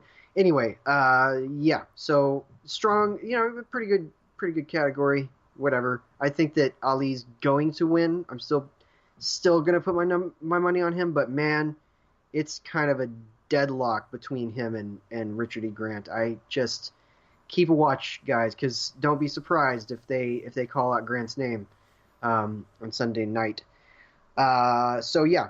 So quick recap. I want Richard E. Grant to win. I think Mahershala Ali will win, and I wish that they had taken notice of Thoroughbreds in general, because that's also a really good screenplay. But in particular, Anton Yelchin, not just because he's no longer with us. I wouldn't just automatically want a posthumous nomination, but it is a great performance and should have been recognized at the end of the year. So anyway, take it away, Chase. We agree once again. I think this is definitely a race between Mahershala and Richard E. Grant. I'm kind of with you in the sense that I think Mahershala is going to get his second one in a row on Sunday night, but I do believe there is just this weird gut feeling that if Richard E. Grant's name is called, it will shock people because a lot of people are putting their money on Ali. But man, would that be a great upset. Listen, I love both actors, but I'm kind of with Joel in this one. And Joel and I are the same on Green Book. We don't think it's like a masterpiece or anything, but we like that movie quite a bit. But when we reviewed Can You Ever Forgive Me, we both agreed that the performances of Grant and McCarthy were human. Just really this genuine human performance. And it's like Joel said, even when he wasn't in the scene, you were always wondering like how he was affecting that scene later on. So it's one of those kind of performances that comes out of nowhere, and you're like, oh, this is going to be McCarthy's movie because she's the title character. And then when he comes into the scenes and interacts with her, it's such a great supporting backbone to that story. It's incredible. Now, ones I might have thrown in there, I was going to go with Alex Wolff, but Joel is correct. Kind of iffy on what he is, but if he is classified as a supporting actor, ding, ding, ding, that's my number one. But if I have to pick some, kind of honorable picks, I think a fun one would be Cedric Kyles from First Reformed. Yeah. I love Russell Hornsby as the dad in The Hate U Give. Oh, yeah. I love Josh Hamilton as the dad in 8th Yeah. grade. Oh, I can't believe I forgot that. Oh, come on, Joel. And then... And you've actually reminded me of someone to mention in supporting actress that you might be surprised. But anyway, go ahead. Ooh. And then I also would throw Cassile's name from Blind Spotting, Yeah. and then I would also put Kaluuya from Widows. Oh yeah. Oh man, yeah, that would have been an awesome nomination for him. For Kaluuya, yeah, man. Anybody from from Widows, honestly, could Right. be in any of these categories. Really, I mean, you could make the argument that except for Davis, they're all supporting her. But yeah. Right. Anyway, but yeah. I All right. seriously think though the fun one, if I took out Rockwell, would be putting Cedric Kyles in there for first Yeah, reform. That'd be awesome. and he's terrific too. Yeah, he really is. Yeah, really great role. Perfectly plays a pastor. Yeah, it's a great performance. All right, so we're gonna go ahead and move on to supporting actress. I can't wait to hear who you think. Whenever I name some people, I should probably start naming more than one person, and I'm gonna name one that I'm hoping you remember too. But anyway, all right, the nominees are Amy Adams in Vice, Marina de Tavira in Roma, Regina King in If Beale Street Could Talk, and doubling up for the favorite Emma Stone and Rachel Weisz. Now, this is kind of another supporting actor situation. I don't know if it's quite as close. I think that there's a clearer winner here, but Regina King is probably going to take this. She's taken most of the precursors, but really kind of watch out for these favorite nominees. Usually what happens is they'll cancel each other out, kind of. People won't really know where to put them in the order and all of that, because it's all a bunch of preferential voting. But watch out for Rachel Weisz. I think that of the two, between Weisz and Stone, I think that Weisz is kind of considered the stronger presence on screen. That's certainly how I feel. Well, not certainly. They're all three great, but for me, I want Weisz to win. I think that Regina King's great in If Beale Street Could Talk. Great. But for me, Weisz just tears up the screen, and that's why I want her to win. Now, some people that I really wish were in here. Oh man, Sakura Ando in Shoplifters plays kind of the mother, so to speak, of the family at the center, and she gets a scene in an interrogation room that I won't reveal at the end that is absolutely just smashes your heart to bits, and then burns all the pieces and then incinerates all the ashes. It's insane. Great scene. I also loved Elizabeth Debicki in Widows. Great presence there. Again, you could probably name anybody from Widows, but I really liked her. The movie allows her to be tall, first of all, and she's great in her scenes. And then this other one, because Chase mentioned Josh Hamilton in 8th grade, and Josh Hamilton gets a scene at the end of the movie where he gets what I'm going to call the call me by your name moment. And why I call it that is because of sort of the callback to Michael Stuhlbarg's amazing scene in Call Me By Your Name, where he kind of lays out the truth for his son. We got two movies with similar scenes in 2018. One was Josh Hamilton in 8th grade, and I totally should have mentioned him. The other was Jennifer Garner in Love, Simon, who gets a great scene of truth-telling that was just beautiful, and also is just generally a great performance of a mother who only wants what's best for her son. And even if maybe she can't understand it, it's great. And so I love that performance. She definitely, that's a movie that should have been, one, released later so that people paid attention to it, and two, for people to have paid attention to it anyway, because there's a lot of great aspects about that. So kind of, I guess if I had a top choice, it would be Debicki, who I just think is so strong in that movie. But in any case, who I want to win is Rachel Weisz. She's generally my best supporting actress winner. Who I think will win is Regina King, and who I think should have been in there is Elizabeth Debicki. So, Chase, were you going to mention Jennifer Garner? Oh, yeah, that's a great pull. No, I I didn't even think about that until you brought it up. Yeah, that's a great. Her and Dumal both in that movie are fantastic. Yeah. Yeah. Okay.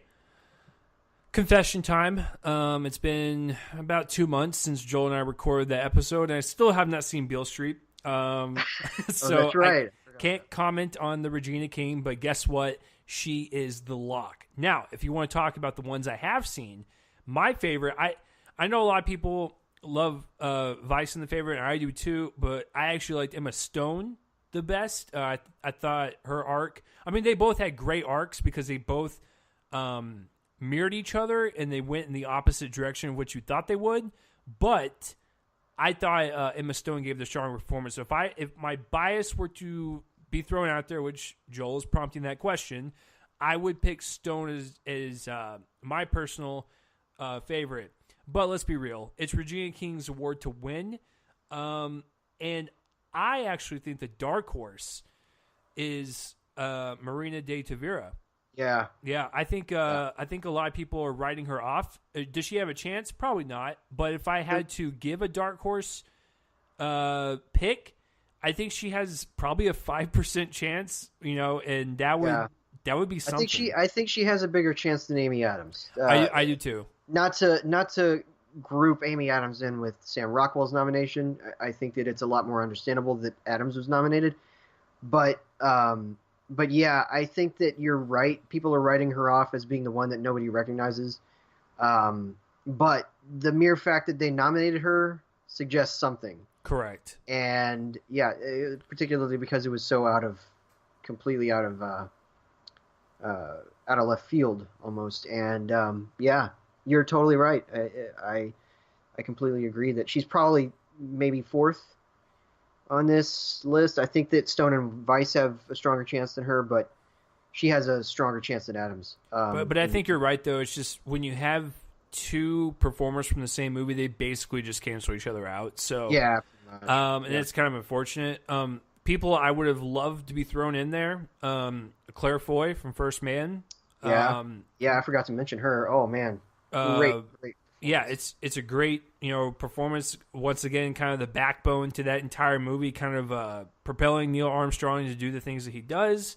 I thought my fun pick would be Millie Shapiro from Hereditary, and have her come on stage and just do the clicking sound the entire time and freak people out. But my favorite pick, my always favorite pick for this category, I cannot believe she was locked out, but that's just the way it goes sometimes.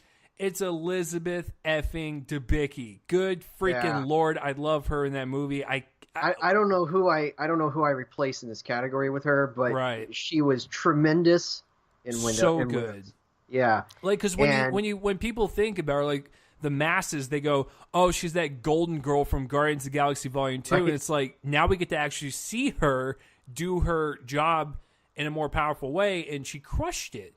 Yeah, it's a great performance, and it's it was until I saw The Favorite for at least a few weeks my personal, and it's kind of close between the two in terms of who I would give Best Supporting Actress of my own slate. But yeah, it's a great performance. All right, guys, moving on to Best Actor. The nominees are Christian Bale in Vice, Bradley Cooper in A Star Is Born, Willem Dafoe in At Eternity's Gate, Rami Malek in Bohemian Rhapsody, and Viggo Mortensen in Green Book. Okay, guys, I'm going to go ahead and come out with it once again and then never talk about it again, hopefully. And that is that Rami Malek is bad in Bohemian Rhapsody, and I stand by that. I also have not seen At Eternity's Gate, so I can't really comment on Willem Dafoe's performance. I missed it in theaters. I think it just came out on DVD, but not very widely, so I'm not, I just can't talk about it. But Malek is going to win this. He's got it in the bag. I would say that the only kind of threat to him for me is the one that I want to win, which is Christian Bale in Vice. I think that it's more than mere mimicry. I think it's a great performance from an actor who knows what he's doing. All right, so people that I wanted to be in there pretty much kind of come up with three obvious names for me. actors I personally nominated as well, and those would be Ethan Hawke in First Reformed. Great, great performance. Joaquin Phoenix in You Were Never Really Here. Really powerful stuff. And John David Washington in Black Klansman, which is a performance that uh, pretty much the reason that the movie works so well is at least 60% Washington's fault, and I absolutely have to applaud him for that. It's a great performance that a lot of people kind of ignored as not ignored, so to speak, but kind of overlooked. For being as good as it is, I think that he wasn't doing anything super idiosyncratic with it, like some of these actors here are, but he stands up and well above some of them in the cases of Malik, who I think is bad. You know, I like Viggo Mortensen. I don't think he deserves to be anywhere near this category. It's a good performance, and his performance alongside Ali's are what made Green Book work for me. You know, it's a solid B movie, and they're the main reasons, but I don't think that he really deserves to be anywhere near this conversation, especially if you're going to leave out people like Joaquin Phoenix for really any of his performances this year or last year. Or Ethan Hawke or John David Washington or anybody really here. It just, you know, it's just kind of that and Malik for me are the throwaway performances. But I like Cooper a lot, obviously. Great performance. I just personally want Bale to win. So quick recap. Christian Bale is who I want to win. Rami Malek who's going to win. And I really wish Ethan Hawke had made it in. That's my best actor of the year in general. And yeah, so all right, Chase, what about you, sir? So I think this is going to be our first battle. I actually think Bale will win, and I think he should win. I'm with you on that. I think the Academy, when they vote or when they voted, I'm not saying the whole, you know, Singer situation was 100% why they didn't pick Malik, but I have a feeling that kind of snuck up behind them a little bit, and that might hurt his chances. But I also think they're just going to swing towards Bale's way because the Academy loves Bale, and so Yeah. I think he's got this in a, I would say like a 55% chance. Malik with the 45% chance, and you're probably wondering, you know, who's the dark horse? Who's the one that could like come in there and cause some damage? Believe it or not, I think there's like an inkling of a chance that most of the Academy votes for Bale, most of the Academy votes for Malik. They might cancel each other out, and Cooper might take this home. Now, that is a weird theory that I don't stand with a lot of ground behind. But if I had to pick someone to kind of come up there and wipe out both of them, it's probably him, because I love the movie quite a bit. It didn't make my top 10 or anything, but I still love A Star Is Born. And I said this in my review, and I will stick by it. I appreciate Gaga's performance, and we'll get to that in just a second, but Cooper was better than her. He was by 1,000%. He was amazing in that movie. He deserves to be there. I'm kind of with you. Viggo Mortensen, yeah, good little movie. Don't think he should be in there. Have not seen it at Attorney's Gate, so I can't really comment, but it is Willem Dafoe, and he's legend. If ones I kind of wish were in there, my surprise kind of fun pick would have been Nick Robinson from Love, Simon. Yeah. Great performance. Yeah, it's a really great coming-of-age performance. Joaquin Phoenix, huge snub. Ryan Gosling, First Man. Yeah. And then I would actually pick this one over Joaquin Phoenix because I can't wait to watch it again because I just haven't had the time yet. But that garage scene alone with Daveed Diggs from Blind Spotting makes me feel like that would have been my favorite pick to be in there. And interestingly enough, I'm going to go back with that one. I'm going to go back to the Good Will Hunting comparison because Matt Damon was nominated out of nowhere. It's interesting. So that's from well before I ever even was aware of the Oscars. I didn't start watching them, nor was I aware of them until '98. So I didn't watch the Oscars when Damon was nominated. Of course, he lost. It was probably a situation where he was the least likely to win.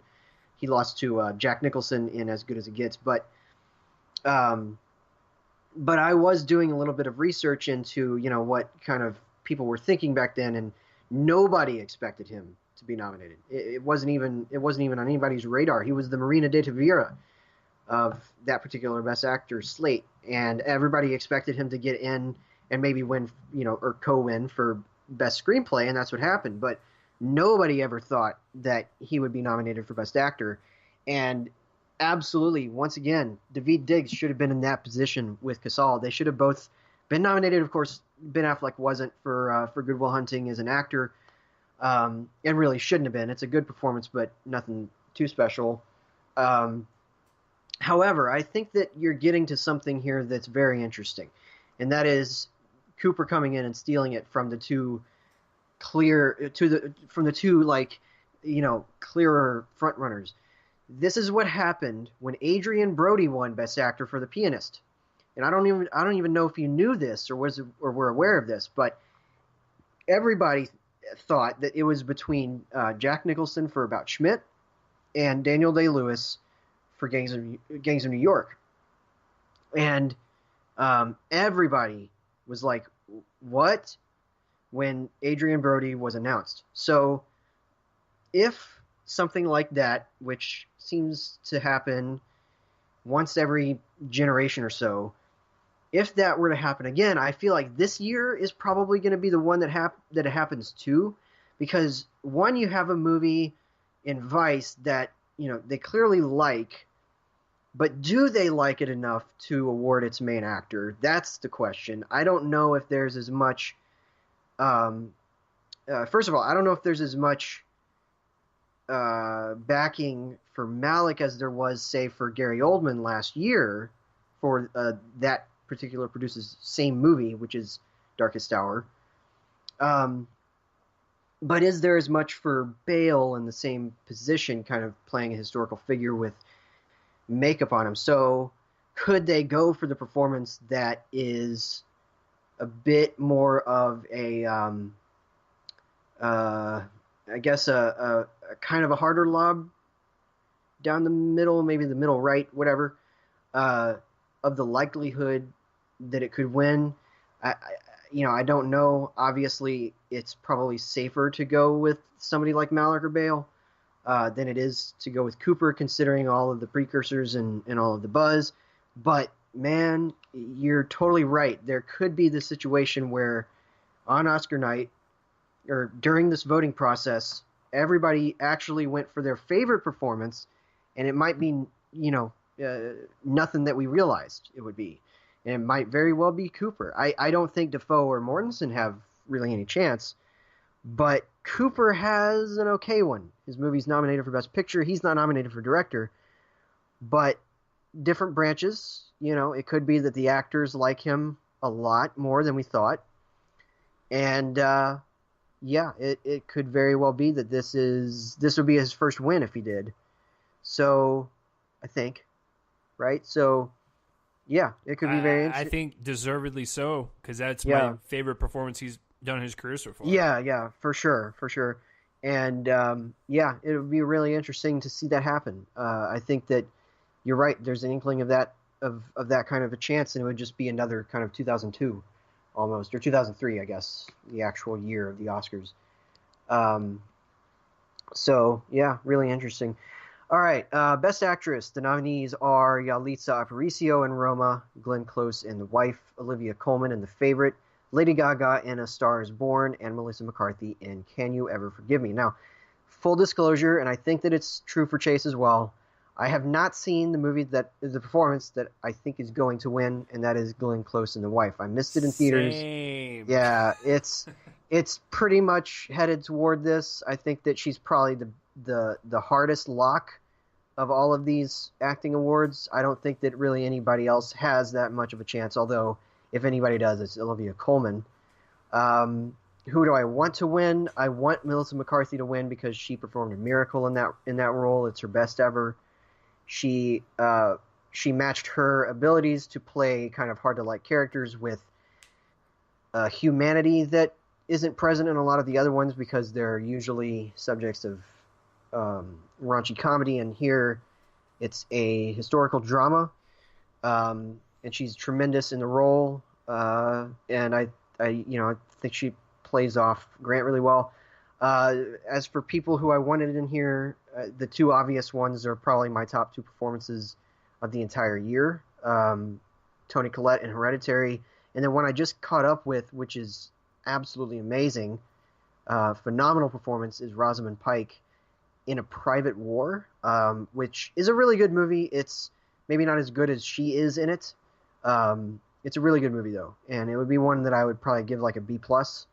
But her performance is an A+ all the way, and she should have been in the conversation, considering they've nominated her before, in Gone Girl, and, as good as she was in that, a movie I don't like, but I do like her in it, she's 1,000 times better in A Private War. It's one of those once-in-a-blue-moon performances that you just don't see very often. It's Charlize Theron in Monster, kind of that caliber, yet she was ignored. I don't know. Again, I haven't seen Glenn Close. Maybe somehow she's even better. I don't know, but they should have nominated Pike in this category, I think. So that's my opinion. We all know who you think should have been in here. So, I guess rip the Band-Aid off, but who do you think will win? Who do you think should win? And why do you think Redacted should have been in here?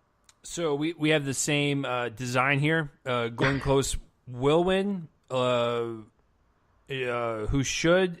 I actually think Melissa McCarthy should. And then if there's an off chance of Glenn Close not winning, it'd be Olivia Colman. And obviously the person I wanted in here, the one I thought if this movie was going to get any nominations, it would be this. Toni Collette from Hereditary. Excuse me, where are you at? Besides that... It's an astonishing performance. It's one of those omissions from the five where I'm like, did anyone consider this? Did anyone? And I'm the same way with I'm the same way with that one, but I'm the same way with The Private War. I just don't understand how actors, because that's who's nominating these people, don't watch those movies and see, oh yeah, I should totally list this person on my top five. Well, like, speaking of both of our actresses, Toni Collette's been in the industry forever. She is a darling amongst her peers. She was nominated for The Sixth Sense, which back in the day, which is a really good performance, but it's not as difficult. I don't want to diminish her work in that. It's great work. And that was kind of that weird year where she and Haley Joel Osment were nominated. Nobody thought that she would be nominated. It came as a huge surprise. So, she's been in it. She's been nominated for horror films before. And this is a much tougher, much showier, much more, again, not to diminish her work in The Sixth Sense, much more deserving nomination than that.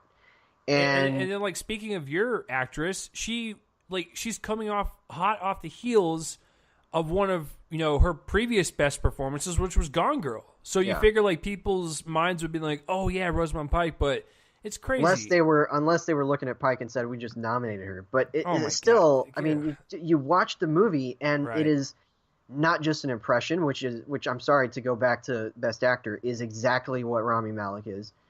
And it's just an impression with no substance behind it for me.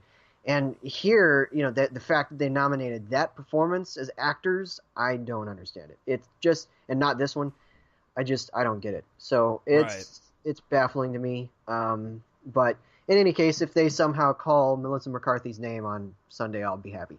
It won't happen. But I actually think that she's probably the least likely. Her Aparicio, the least likely to win. So in any case, whatever, it's a wonky year.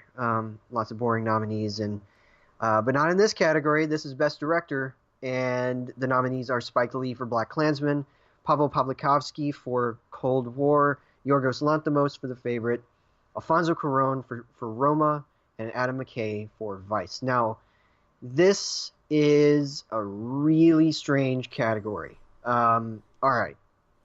I'm going to try to work through this and come to the conclusion that I still think Alfonso Cuarón will win. But, guys, this is probably one of the tighter races. And the reason lies in film editing. Now, usually what you can do is you can tie film editing to picture, but because of the fact the picture's been expanded the last few years, it's been harder to do that statistically than people might realize.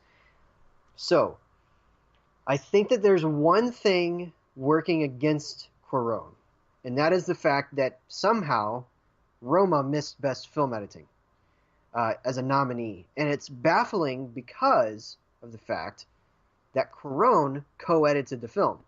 So, how does that translate to his chances for Best Director if the Academy as a whole didn't stump for him in the other category where, you know, they nominated him in cinematography and they nominated him as a producer, but they didn't nominate him as a co-editor. And so that is very, very interesting to me. It suggests to me that potentially the name that could be called on Sunday is Spike Lee, whose film is nominated in Best Film Editing. The great Barry Alexander Brown, who's worked on almost all of Lee's films. But I think I'm still going to go with Cuarón just because it feels like it's his to lose to me. I don't think that McKay, Pawlikowski, or Lanthimos have any chance.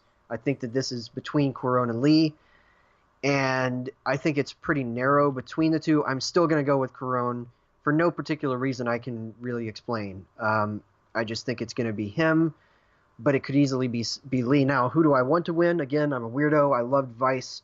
It's the highest ranked movie on this list, and I think it's the most impressive piece of kind of tonal, almost experimentation. I want Adam McKay to win for Vice. That's just me. I'm a weirdo again. So yeah, all right. So I think that Cuarón's gonna win. I think that McKay should win. Now, who do I think should be in here? I'm again gonna go back to Shoplifters, and I'm gonna remind Chase, sort of, and all of our listeners for the most part. Once again, filmmaking isn't always about directing troops or rallying troops. It's not always about the big things. It's not always about the grand kind of movements you can make as a conductor. Sometimes it's simple tonal management. And that's why I think Hirokazu Koreeda's work on Shoplifters is some of the best directorial tone management of the decade so far. It's a tremendous piece of filmmaking as empathy machine, and while much of that could be found in the writing, and that's why I think he should have been in screenplay, he directs the heck out of this thing in a way that leads to some of the best performances of the year, is some of just the best moments of the year in terms of the fact that this thing is packed with moments that could destroy you or lift you up, and sometimes within the same few seconds. And I think that is the mark of a great director, and he's pretty constantly been remembered as one of the best directors working. So I think that Koreeda should have been in here. But in any case, Chase, are you with me on Cuarón and Lee, or are you thinking it's pretty more clear-cut Cuarón? I actually don't. I actually think Spike is going to take this. You do? Okay. I do. Probably for the reasons that I was talking about. Just because of, yeah. Okay. So, because we've already discussed this, I think it's going to be a switch. I think Spike's going to get this, and I will slightly jump ahead and say that the other one will win Best Picture, with the caveat of another one possibly getting Best Picture, and Joel and actually think the same movie on that one. So nothing more to talk about there. Ones I would have loved to have seen, Lynn Ramsey for You Were Never Really Here. Any of the female directors who directed great movies this year, Right. Lynn Ramsey, Deborah Granick for Leave No Trace. Yeah, those are the. I mean, not those are not the token two that I can think of, but those are the ones that kind of rose to the top. I would even have kind of stumped for Tamara Jenkins for Private Life, the Netflix film. Yeah. They've got a Netflix director work nominated here. They could have easily done Jenkins. Another example of tonal management for me. And same thing with Granick. Not a loud movie, but an exquisitely produced one and directed one. And yeah, I totally agree with you. It's weird. I mean, there was a period of time where we thought, oh wow, Greta Gerwig was nominated last year for Lady Bird. Now we're going to have another year with a woman in the mix, and they didn't do that. They went with men of great movies, sure, but there were great movies directed by women, and they did not represent. I will say, to give them some credit, McKay is the only straight up white person from America. Everyone else, Spike is black. Alfonso is, hails from Mexico. Powell is he German or Polish? Polish. And then Lanthimos is definitely he's Greek. Yeah, he's Greek. So that's cool. I mean, that's a very wide array of people. So yeah, first time directors of two foreign language film contenders were directed since like the 70s, I think. Right. Where you had, Roma and Cold War being nominated there, and of course a non-American director. So you have three non-American directors here, or non-United States America, because of course Cuarón's from North America, but yeah, it's pretty significant. That's true. I think I just think that some of the better movies this year, there have been some really tremendous movies directed by women. I think that they could have represented those in some of these categories. I mean, it kind of was shoved off to the wayside, and I think I think it's demonstrable. But in any case, I'll let you go ahead. No, I totally agree. And the only other two I would have possibly added, I do three. Maybe a Steve McQueen, maybe a Carlos Lopez Estrada from Blindspotting, and then Damien Chazelle for First Man. Yeah. No Ari Aster? I love the movie, that, but if I were to think realistically, there are other directors I thought did a better job at directing that he would be in the conversation, but he would be so low in the conversation that I've already made like a top 10 of people above him type of deal. Yeah.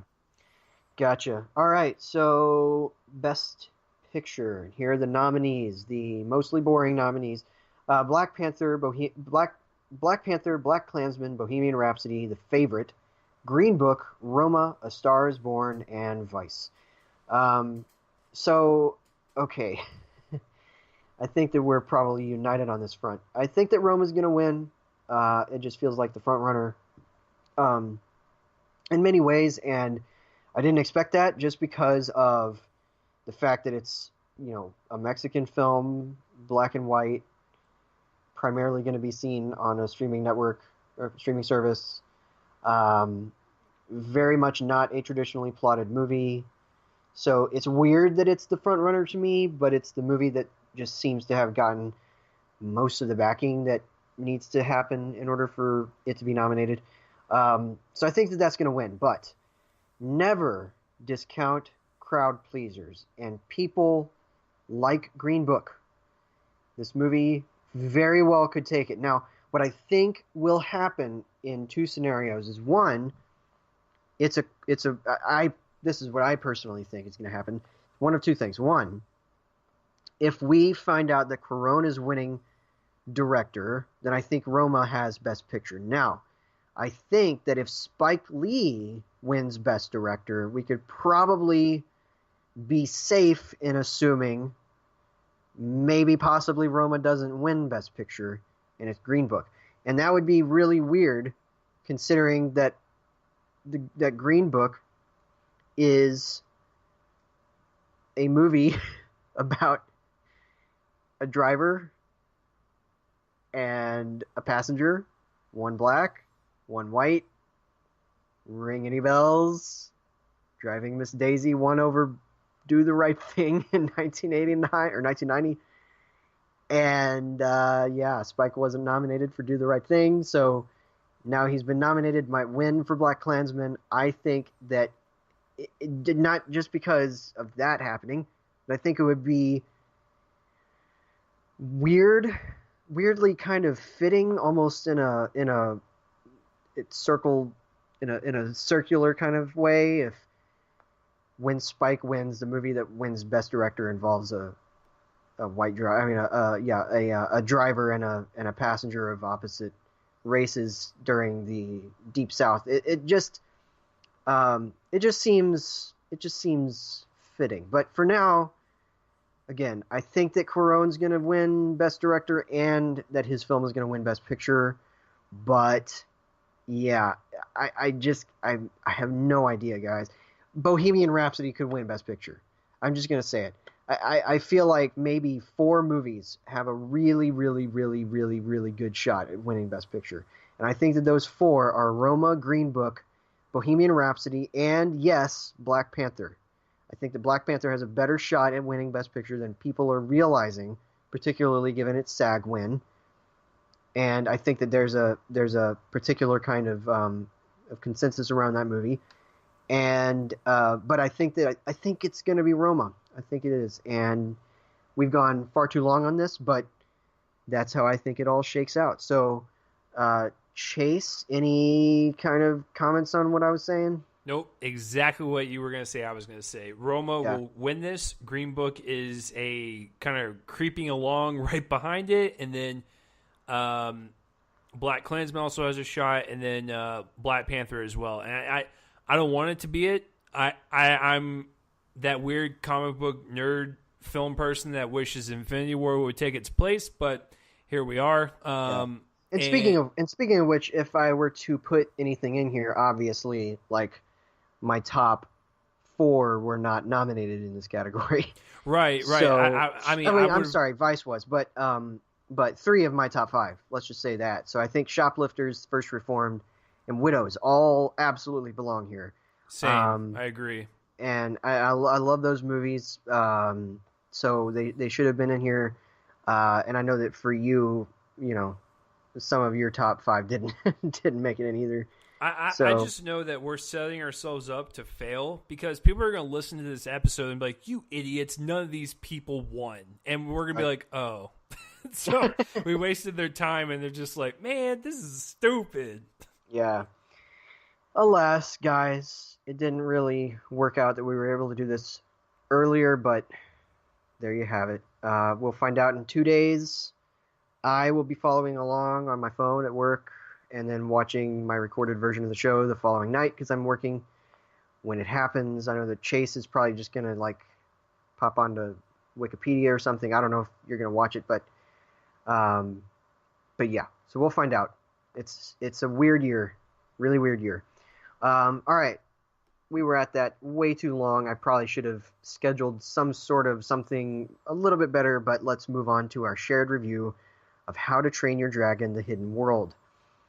So this is the 3rd film and the final film in the How to Train Your Dragon trilogy, which began back in 2010 with the remarkable How to Train Your Dragon, continued in 2014 with the good but slightly less effective How to Train Your Dragon 2, and now concludes with this film, which picks up a few years after the second movie. Hiccup, voiced by Jay Baruchel, is now the chief of his people of Berk, the island on which they cohabitate peacefully with dragons after a major progressive shift in their politics and worldview of these animals following Hiccup's kind of ability to warm them up to the creatures they once kind of referred to as beasts and wanted to kill and had to kill in order to survive. Here we have another villain, this time named Grimmel, who wants to, and he's voiced by F. Murray Abraham, the great F. Murray Abraham, or as Adrian Monk once put it, because he didn't know who this was and was only reading a piece of paper, F. Murray Abraham. It's my favorite thing ever surrounding this guy's name. He wants to destroy the last of the Night Furies. And of course, Night Fury is the breed of dragon that Toothless is, Hiccup's dragon pal that he rides.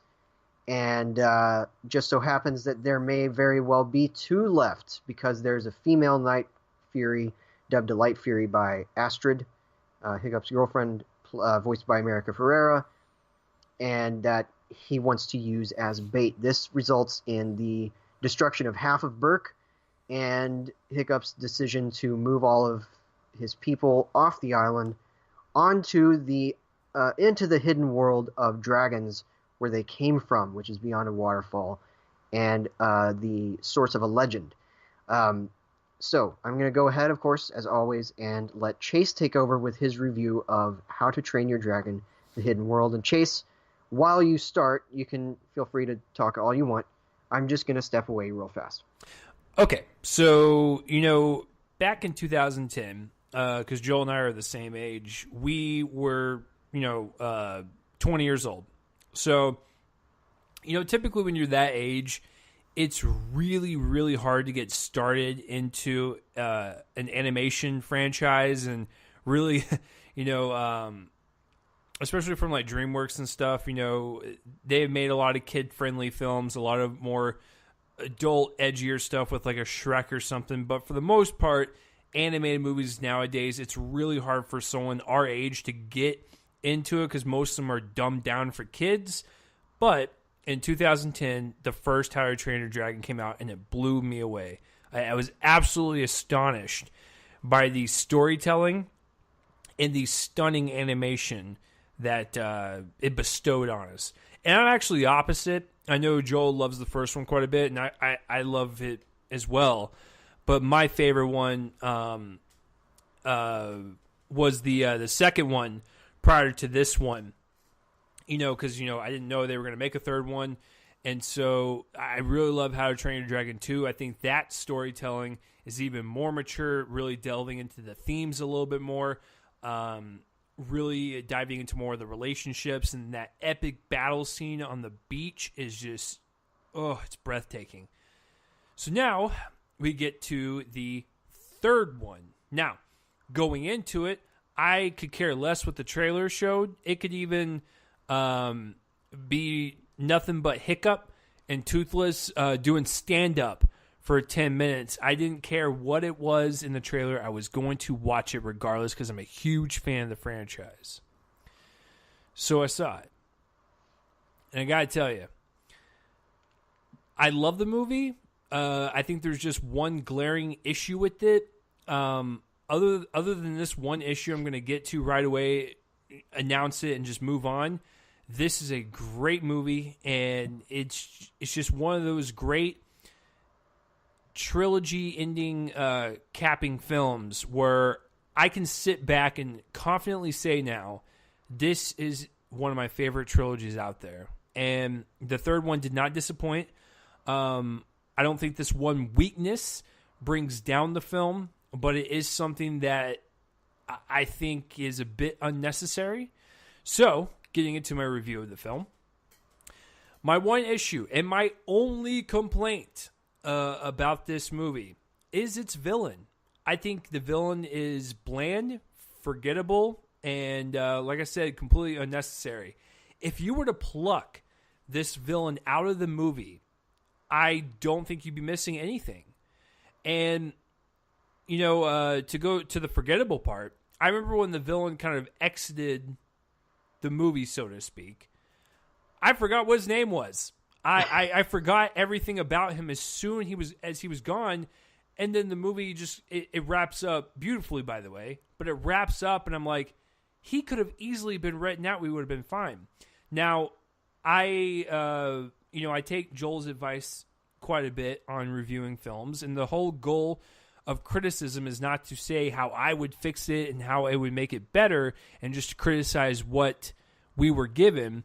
But I honestly think, because I'm going to go ahead and just break this cardinal rule just for this one time, if you had no villain in this movie, you would have been fine. Because this movie and this franchise and this story has always been about Hiccup and Toothless and their relationship and their journey as they get older. The whole point of this whole story is getting older and realizing that you have to make tougher decisions. You have to lose people that you care about. You have to lose dragons that you care about. There are stakes at hand. That is where the inner conflict comes from. That is where the emotional weight comes from. And that is where the heavy thematic material comes from. It's never been about the villains. It's always been about them two. So, is the villain necessary? No. And I think that is the weakest part. Okay, setting that off to the side, everything else is fantastic. To comment on the animation once again, I still can't believe this comes from the same studio as Turbo, the stupid snail racing movie. It's astonishing to me. Terrible movie. Oh, right. Yeah. It's astonishing to me, especially when you look at the ship sequence at the end of this one, or the beach scene at the end of the second one, or some of the arena scenes from the first one. The battle scenes they're visceral and they're brutal, and they're kid friendly for sure, but they feel just really kind of grounded in this universe. The environments are luscious, they're gorgeous. The costumes on the people, you can see individual like hairs on the fur. You can see the belt buckles and how intricate they are. The animation is some of the very best that DreamWorks has ever offered us.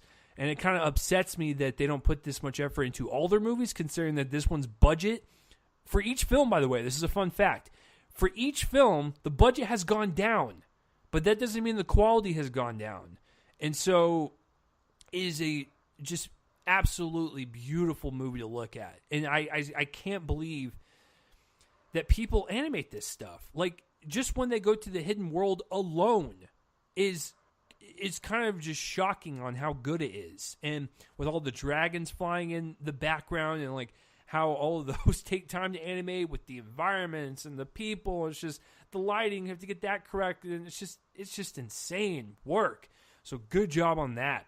The voice acting is once again effortless. I absolutely love this whole group of people. Jay Baruchel, yes, he's got a very distinct voice, but he works so well for Hiccup because he has that kind of shy, bumbling little kid that he is in the first one. But when he's grown to this, stage that he's at now in this one, like, it's so perfect. Because even in his voice acting, yes, he was bumblish and kind of foolish in the first one. But once he gets a hold of Toothless and he starts training him and he starts to understand him and he grows this kind of bond with him, he kind of grows as well. And Jay kind of changes his voice inflections. When he matures in the movies, he has a different bravado about him that I really enjoy. American Ferrera is really great as Astrid. Kristen Wiig always makes me laugh as Rough Nut.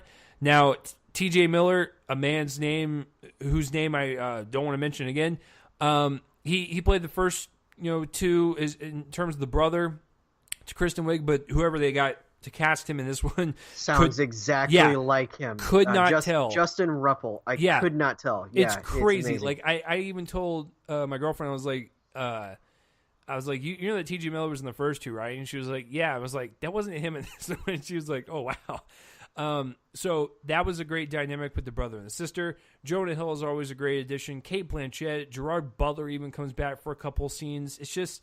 It's a really well casted movie in terms of voice talent. Really great stuff. And then, what it boils down to is how's the story in this one? I think the story is pretty great. I like the fact that it's very simplistic compared to the first two. It's kind of like this nice little bow on the franchise as a whole. Like, I would consider the second one to be the box. I would consider the first one to be the wrapper, and then this one's like the bow. It's just a nice little present that DreamWorks has given us. This one deals with a lot of themes of loss and growing up. definitely coming of age and realizing that you have to let go at a certain point. For Hiccup's case, learning to be the leader that he was born to be, type of deal. And then finding this hidden world type of deal, this myth, this story that was out there for the longest time, like, who's going to end up finding it type of deal, and, are they going to pass the story down to their future kids and stuff, is really kind of touching and poetic. And yeah, it's not, a really like, very like, because like the first and the second one, they have a lot of weaving in and out of specific characters that are introduced, or even like that leave certain characters. But this one is very straightforward, and there's no issue with that. I'm just telling you that from start to finish, like it's definitely the most simplistic of the three. Once again, not a problem, but very straightforward and very just to the point. And at the very end, very nice little ending that I quite enjoyed. And I gotta tell you, man, once again, same studio as Turbo. It's amazing to me. And the Boss Baby. Oh God, why'd you even bring that up? Yeah, that was nominated for an Oscar, by the way. Gross. Home from 2015 was their only movie that year. Terrible. Like it's crazy to me, and like, and even going back in time, something like Shark Tale. Ugh. Right. It's like DreamWorks. Look at your slate. You have moments and flashes of brilliance with like the first two Shreks, this franchise. Like, and there's a couple others like sprinkled in there. I know Joel really likes The Rise of the Guardians. I really like. I thought a fun one was Monsters and Aliens. Yeah, that's a fun movie. Yeah, too. that's a fun one. So in fact, really kind of interesting that you've mentioned movies with series or something in this period of time was, now they're part of Universal. They were just bought out, and in fact, the last movie that they had was Captain Underpants. Before this one, we went a whole year and a half or so without a movie from them, and it's because they were finalizing this deal with Universal. Now they belong to them, but I think that their strongest period, even more so than with DreamWorks Pictures, interestingly enough, back in which is pretty much only solidly back in the early 2000s, from Shrek to Madagascar, they had a period of time from Kung Fu Panda, I believe, until Rise of the Guardians, where they had a bunch of really strong work. They had, two of the Kung Fu Panda movies. I love the second one. Yeah, the second one's great. Yeah, my favorite of all of their movies is How to Train Your Dragon, the first one. And they had a couple of things in there that I didn't see Shrek Forever After. I didn't like Puss in Boots. And Madagascar 2 is kind of minor, but Monsters vs. Aliens is really fun. Megamind is really fun. That's the better movie with a villain as a hero from that year. For me, better than Despicable Me. And Rise of the Guardians is beautiful. I love Madagascar 3. I didn't expect to, but that movie's a whole lot of fun. So yeah, they had this really strong period for about 5 years or so where they were working pretty much directly with Paramount. And then, they kind of sold off to Fox for 4 years, and they had, I'm looking at the lineup here, and man, it's weak because, The Cruise was fine, Turbo was bad. I don't like that movie at all. Mr. Peabody and Sherman I thought was whatever. And I liked How to Train Your Dragon 2, but that's probably the best. That and Penguins of Madagascar is fun. Those were the 2014 movies. Then you had Home, which was just whatever. Then they went almost a whole year without making anything, and that was Kung Fu Panda 3, which was good.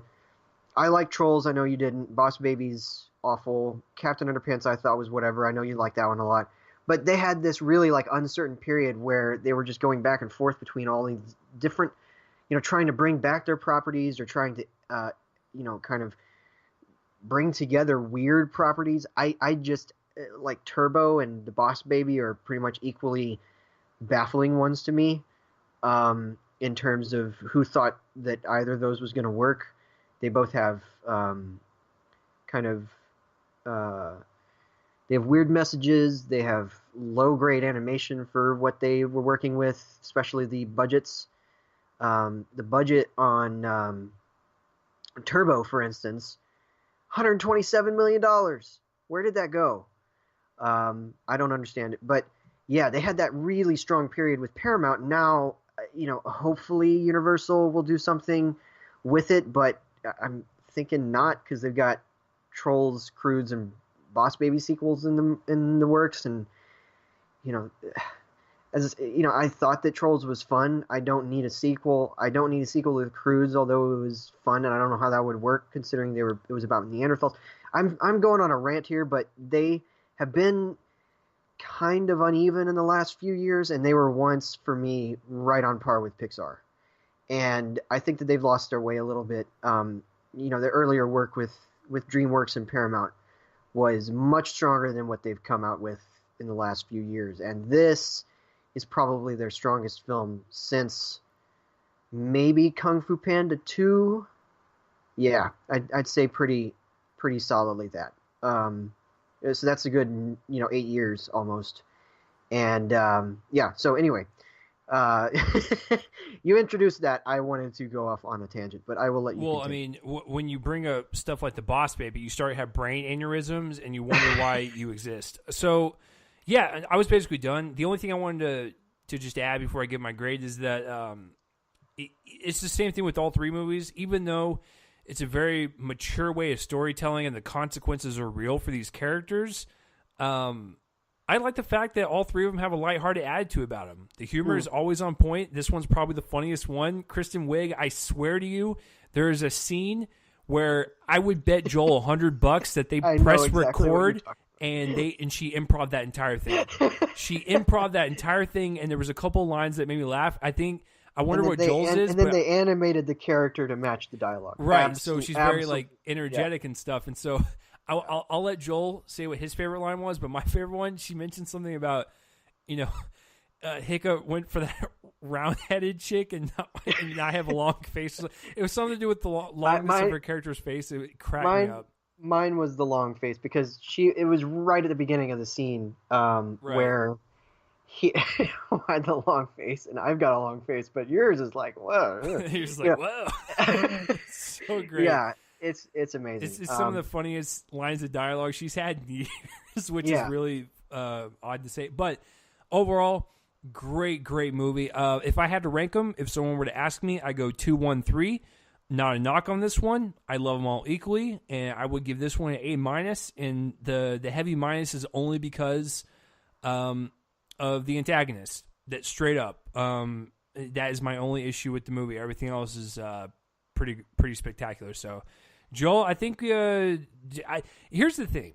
When I walked out of the movie last night, I was like, well, because he showed me Mark's review this morning, and I was like, well, I kind of disagree with the whole doesn't find its footing with its themes type of deal. I think it does. It's not as potent as the other two, but I still recognize the themes.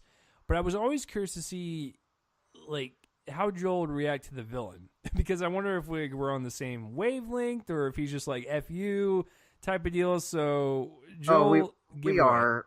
He's the weak part.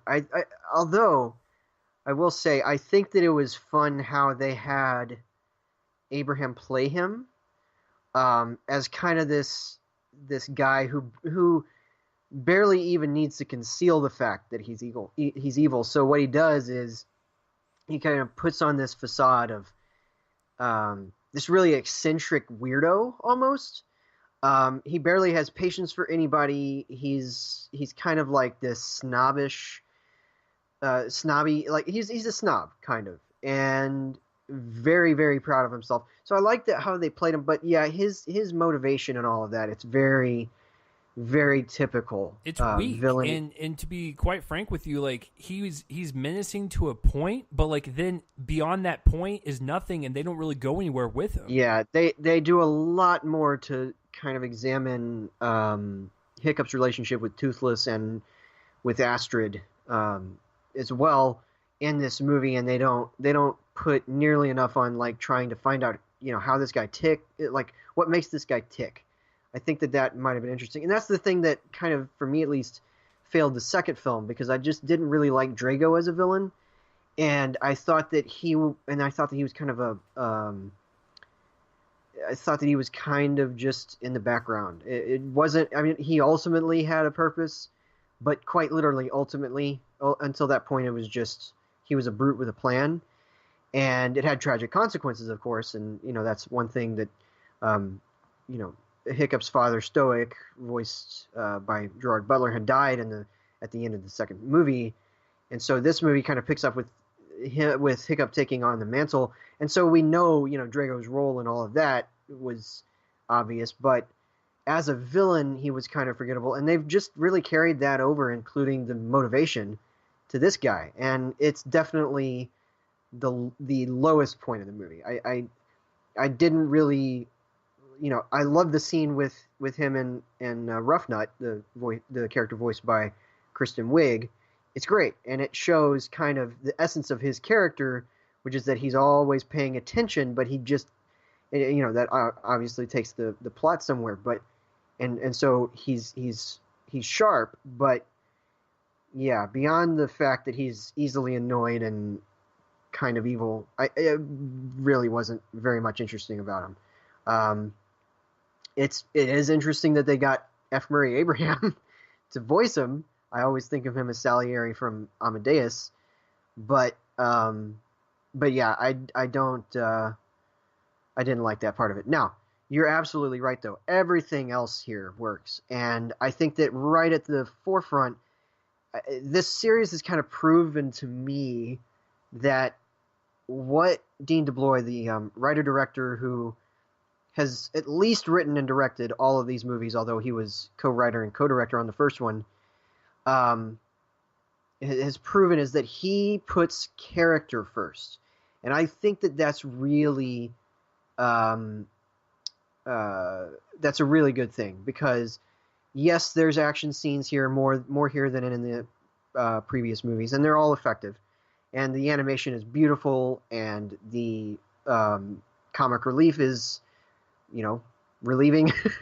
And all that's fine. I totally love that. I think that's really impressive how they're able to juggle all of that. But I do like that this series has been primarily character driven.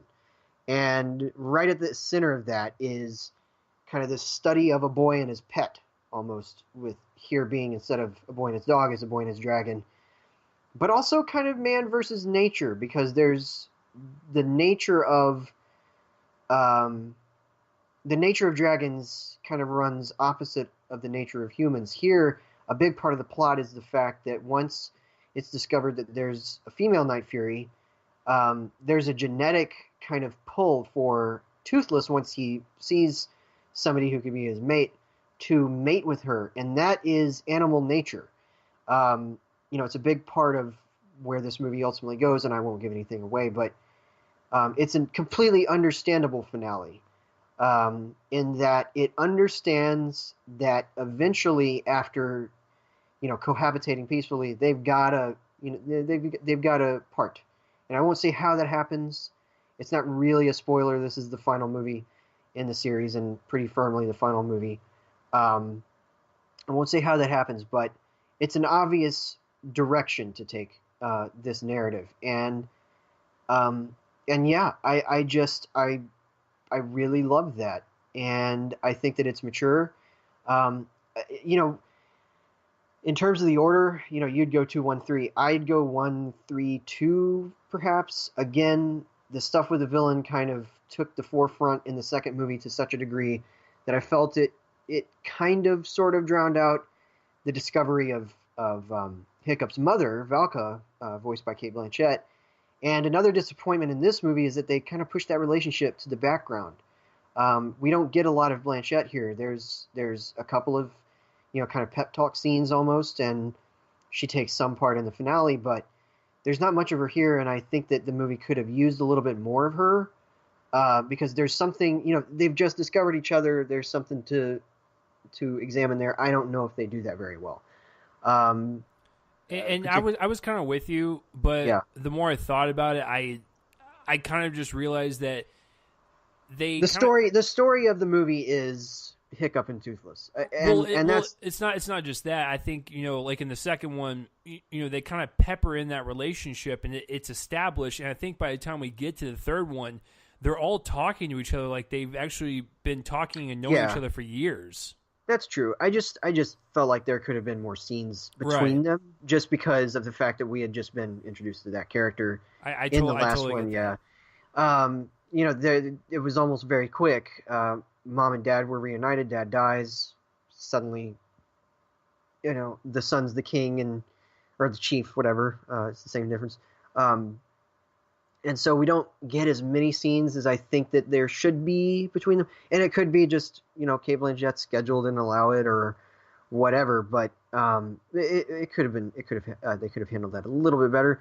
And that's why I'm going just a little bit lower than you. I'm going with a B plus, but we're in the same boat here. It's certainly a highlight of this early part of the year, and for me at least, a better animated movie even than the Lego Movie 2. I think that this is the first really, really good animated movie this year. No wonder it's from the How to Train Your Dragon series. And so it's really strong work. And once again, animation, beautiful. They keep outdoing themselves in this series. And because I feel like the last time the animation was on this caliber was honestly How to Train Your Dragon 2. Not that they've done bad work all the time since then, but they haven't done this detailed work. I think that it's, I like the playfulness of something like Captain Underpants, but and maybe Trolls as well. But something like the Boss Baby and Home, very generic animation, blocky, in comparison to the other stuff, and yeah. So I think it's beautiful to look at. I think that the vocal performances are all on point. I like I said, I didn't much care for the character, but I thought F. Murray Abraham was fun here. I'm sure that he was just probably was bored out of his skull voicing this character, but he committed. I can't imagine there was much, difficulty in committing for him. He's one of the best. Jay Baruchel, I thought, deepened and expanded on his own voice work as this character from the other movies. It's probably the best work he's done. America Ferrera, terrific. And yeah, all the the comic relief. I thought that Christopher Mintz-Plasse got less to do as what's his name? I forget which one he plays, but is it Fish Legs? I think Fish Legs. Yeah. The bigger one, right? The bigger one. Yeah. Because Jonah Hill plays one named Snotlout. So yeah, I always forget which one's Fish Legs and Snotlout. Honestly, they're such like similar characters. But here you get a lot more with Hill, whose character has a thing for Cate Blanchett's character. Yeah, it's good comic voice work from them, and yeah, it's like you said, it's fun. There's not just seriousness here and just sincerity, although it is sincere and the dramatic bits work. They know how to juggle all of it. It really works as a That's well-rounded why this whole piece of franchise is entertainment. well balanced, because they know how exactly. to balance this really great storytelling that adults can enjoy, animation that everyone can enjoy, humor that kids can enjoy. While what's really funny is like the audience I was with, there were several kids in there, and there was a kid behind me that was picking up on all these little clues to where when I was a kid, I was dumb. I was like a sack of rocks, and I would never be able to pick up stuff. Like as soon as the as Toothless and I'm not gonna say who goes into the hidden world, but once Toothless gets into the small part of the cave, this little girl behind me is like, "Oh, this has got to be the hidden world." And I'm like, when I was that little, I was probably just like, "Ooh, flying colors and stuff." Like kids, man, they're just Also, getting smarter.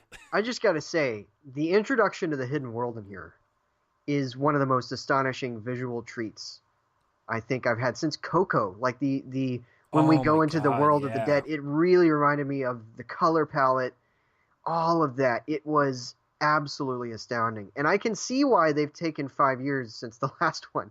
I'm sure that they were trying to get all the story elements, geared up and continuous or whatever the adverb form of continuity is.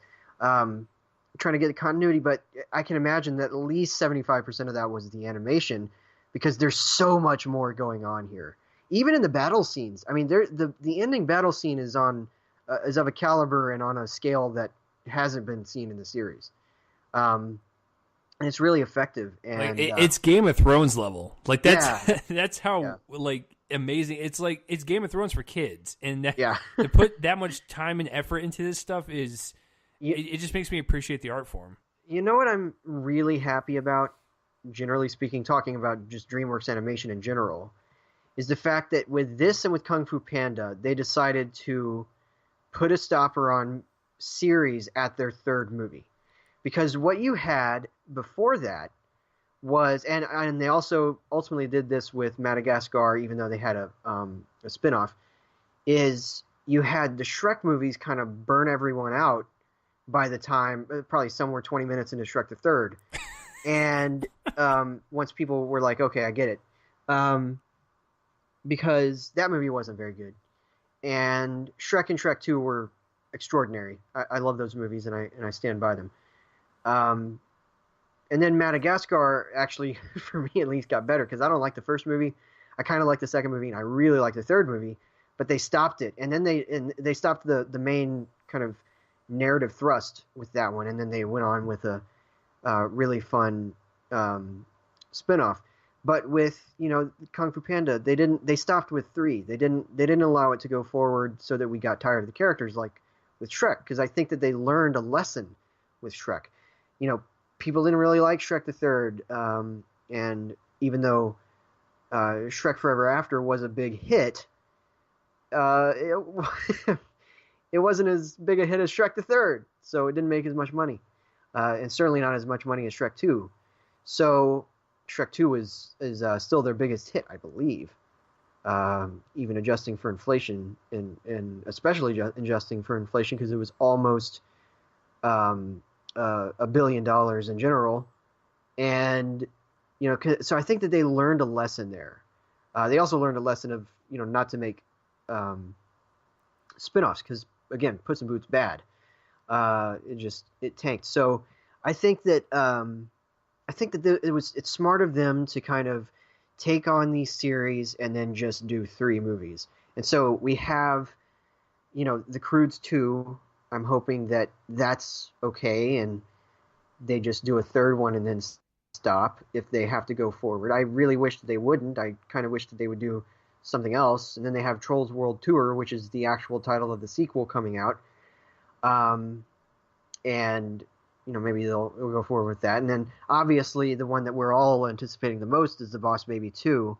I know that Chase in particular is. So I have like literal stomach pain as soon as you said that, and I have Crohn's. So the fact that my own disease didn't cause this, and you just saying that did, you're officially banned from the show. Yes, I caused him as much pain as his chronic illness. I'm just kidding. Okay, so kidding, Chase. Love you. Yeah, I just think it's smart. I think that they're as much as they're kind of entering this period of uneven entertainment, I think it's also smart of them to realize kind of they don't need to do another Shrek series. They need to make trilogies, and that's pretty much it. Because I think and trilogies of good movies. I don't think we need 3 Boss Baby movies. But yeah, I really liked it, and I give it a B+.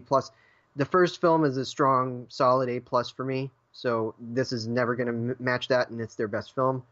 I like the second one. It probably gets a B, B-, something like that. This one's stronger than the second movie for me, not as strong as the first. I think that the problem that the sequels ran into was not trusting the internal conflict of kind of the politics of working with dragons. And I think that they underestimated kids in a certain way by trying to add these external conflicts of Drago and Grimmel.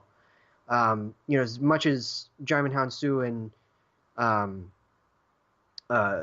F. Murray Abraham clearly had a bit of fun kind of chewing scenery, they weren't really necessary threats. And I think that they could have used a little bit more trust in the kids of the audience just to kind of run with what the first film did, because that film, a lot of people call it simple, and that's true. It's a simple movie, very straightforward, very almost elemental, but I think that that's why it worked so well.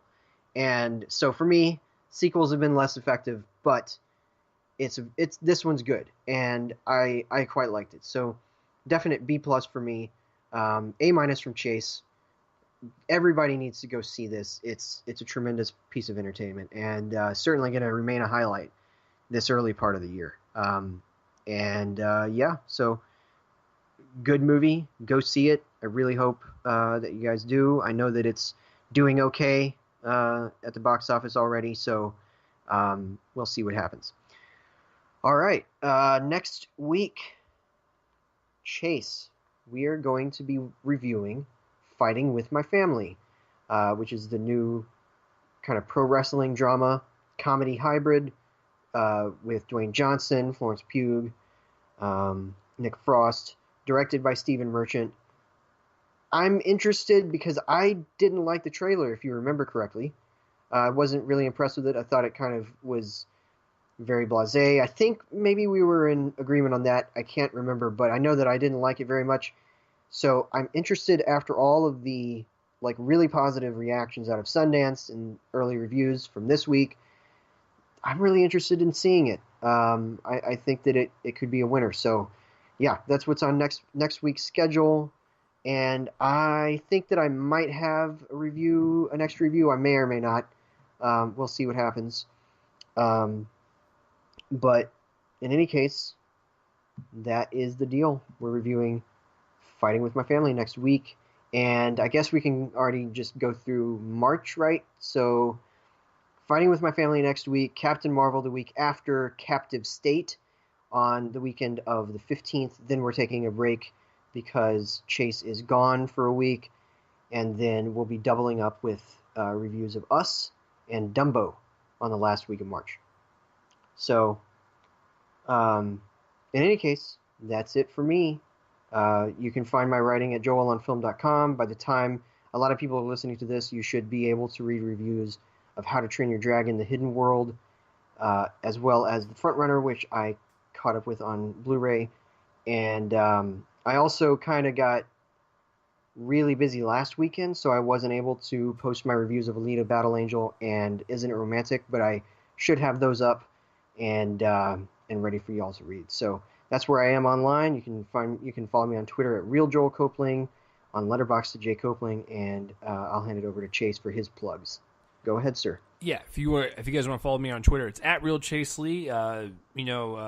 This Twitter handle is at RealMeAndPodcast for the show. And of course, if you're listening on CastBox, iTunes, Spotify, iHeartRadio, Spreaker itself, we appreciate you guys listening. Doesn't matter what platform you come from. We appreciate you all. And if you could just help us spread the word around and keep growing this, it would mean a lot, because, started this little dinky podcast in my room 5 years or almost 6 years ago, and guess what? I still do it in my room, but I've grown, got better equipment, got a co-host now, so just keep it going, guys. Let's grow those numbers. So this has been episode 267 of the Real Man Colon Movie Podcast. The next episode is 268 with Fighting with My Family. Let me know all the stuff that we covered. You can tweet at us, message us, whatever. We will talk back. So we will see you guys next week for another episode. I am Chase. That is Joel. Everyone, peace out. Bye.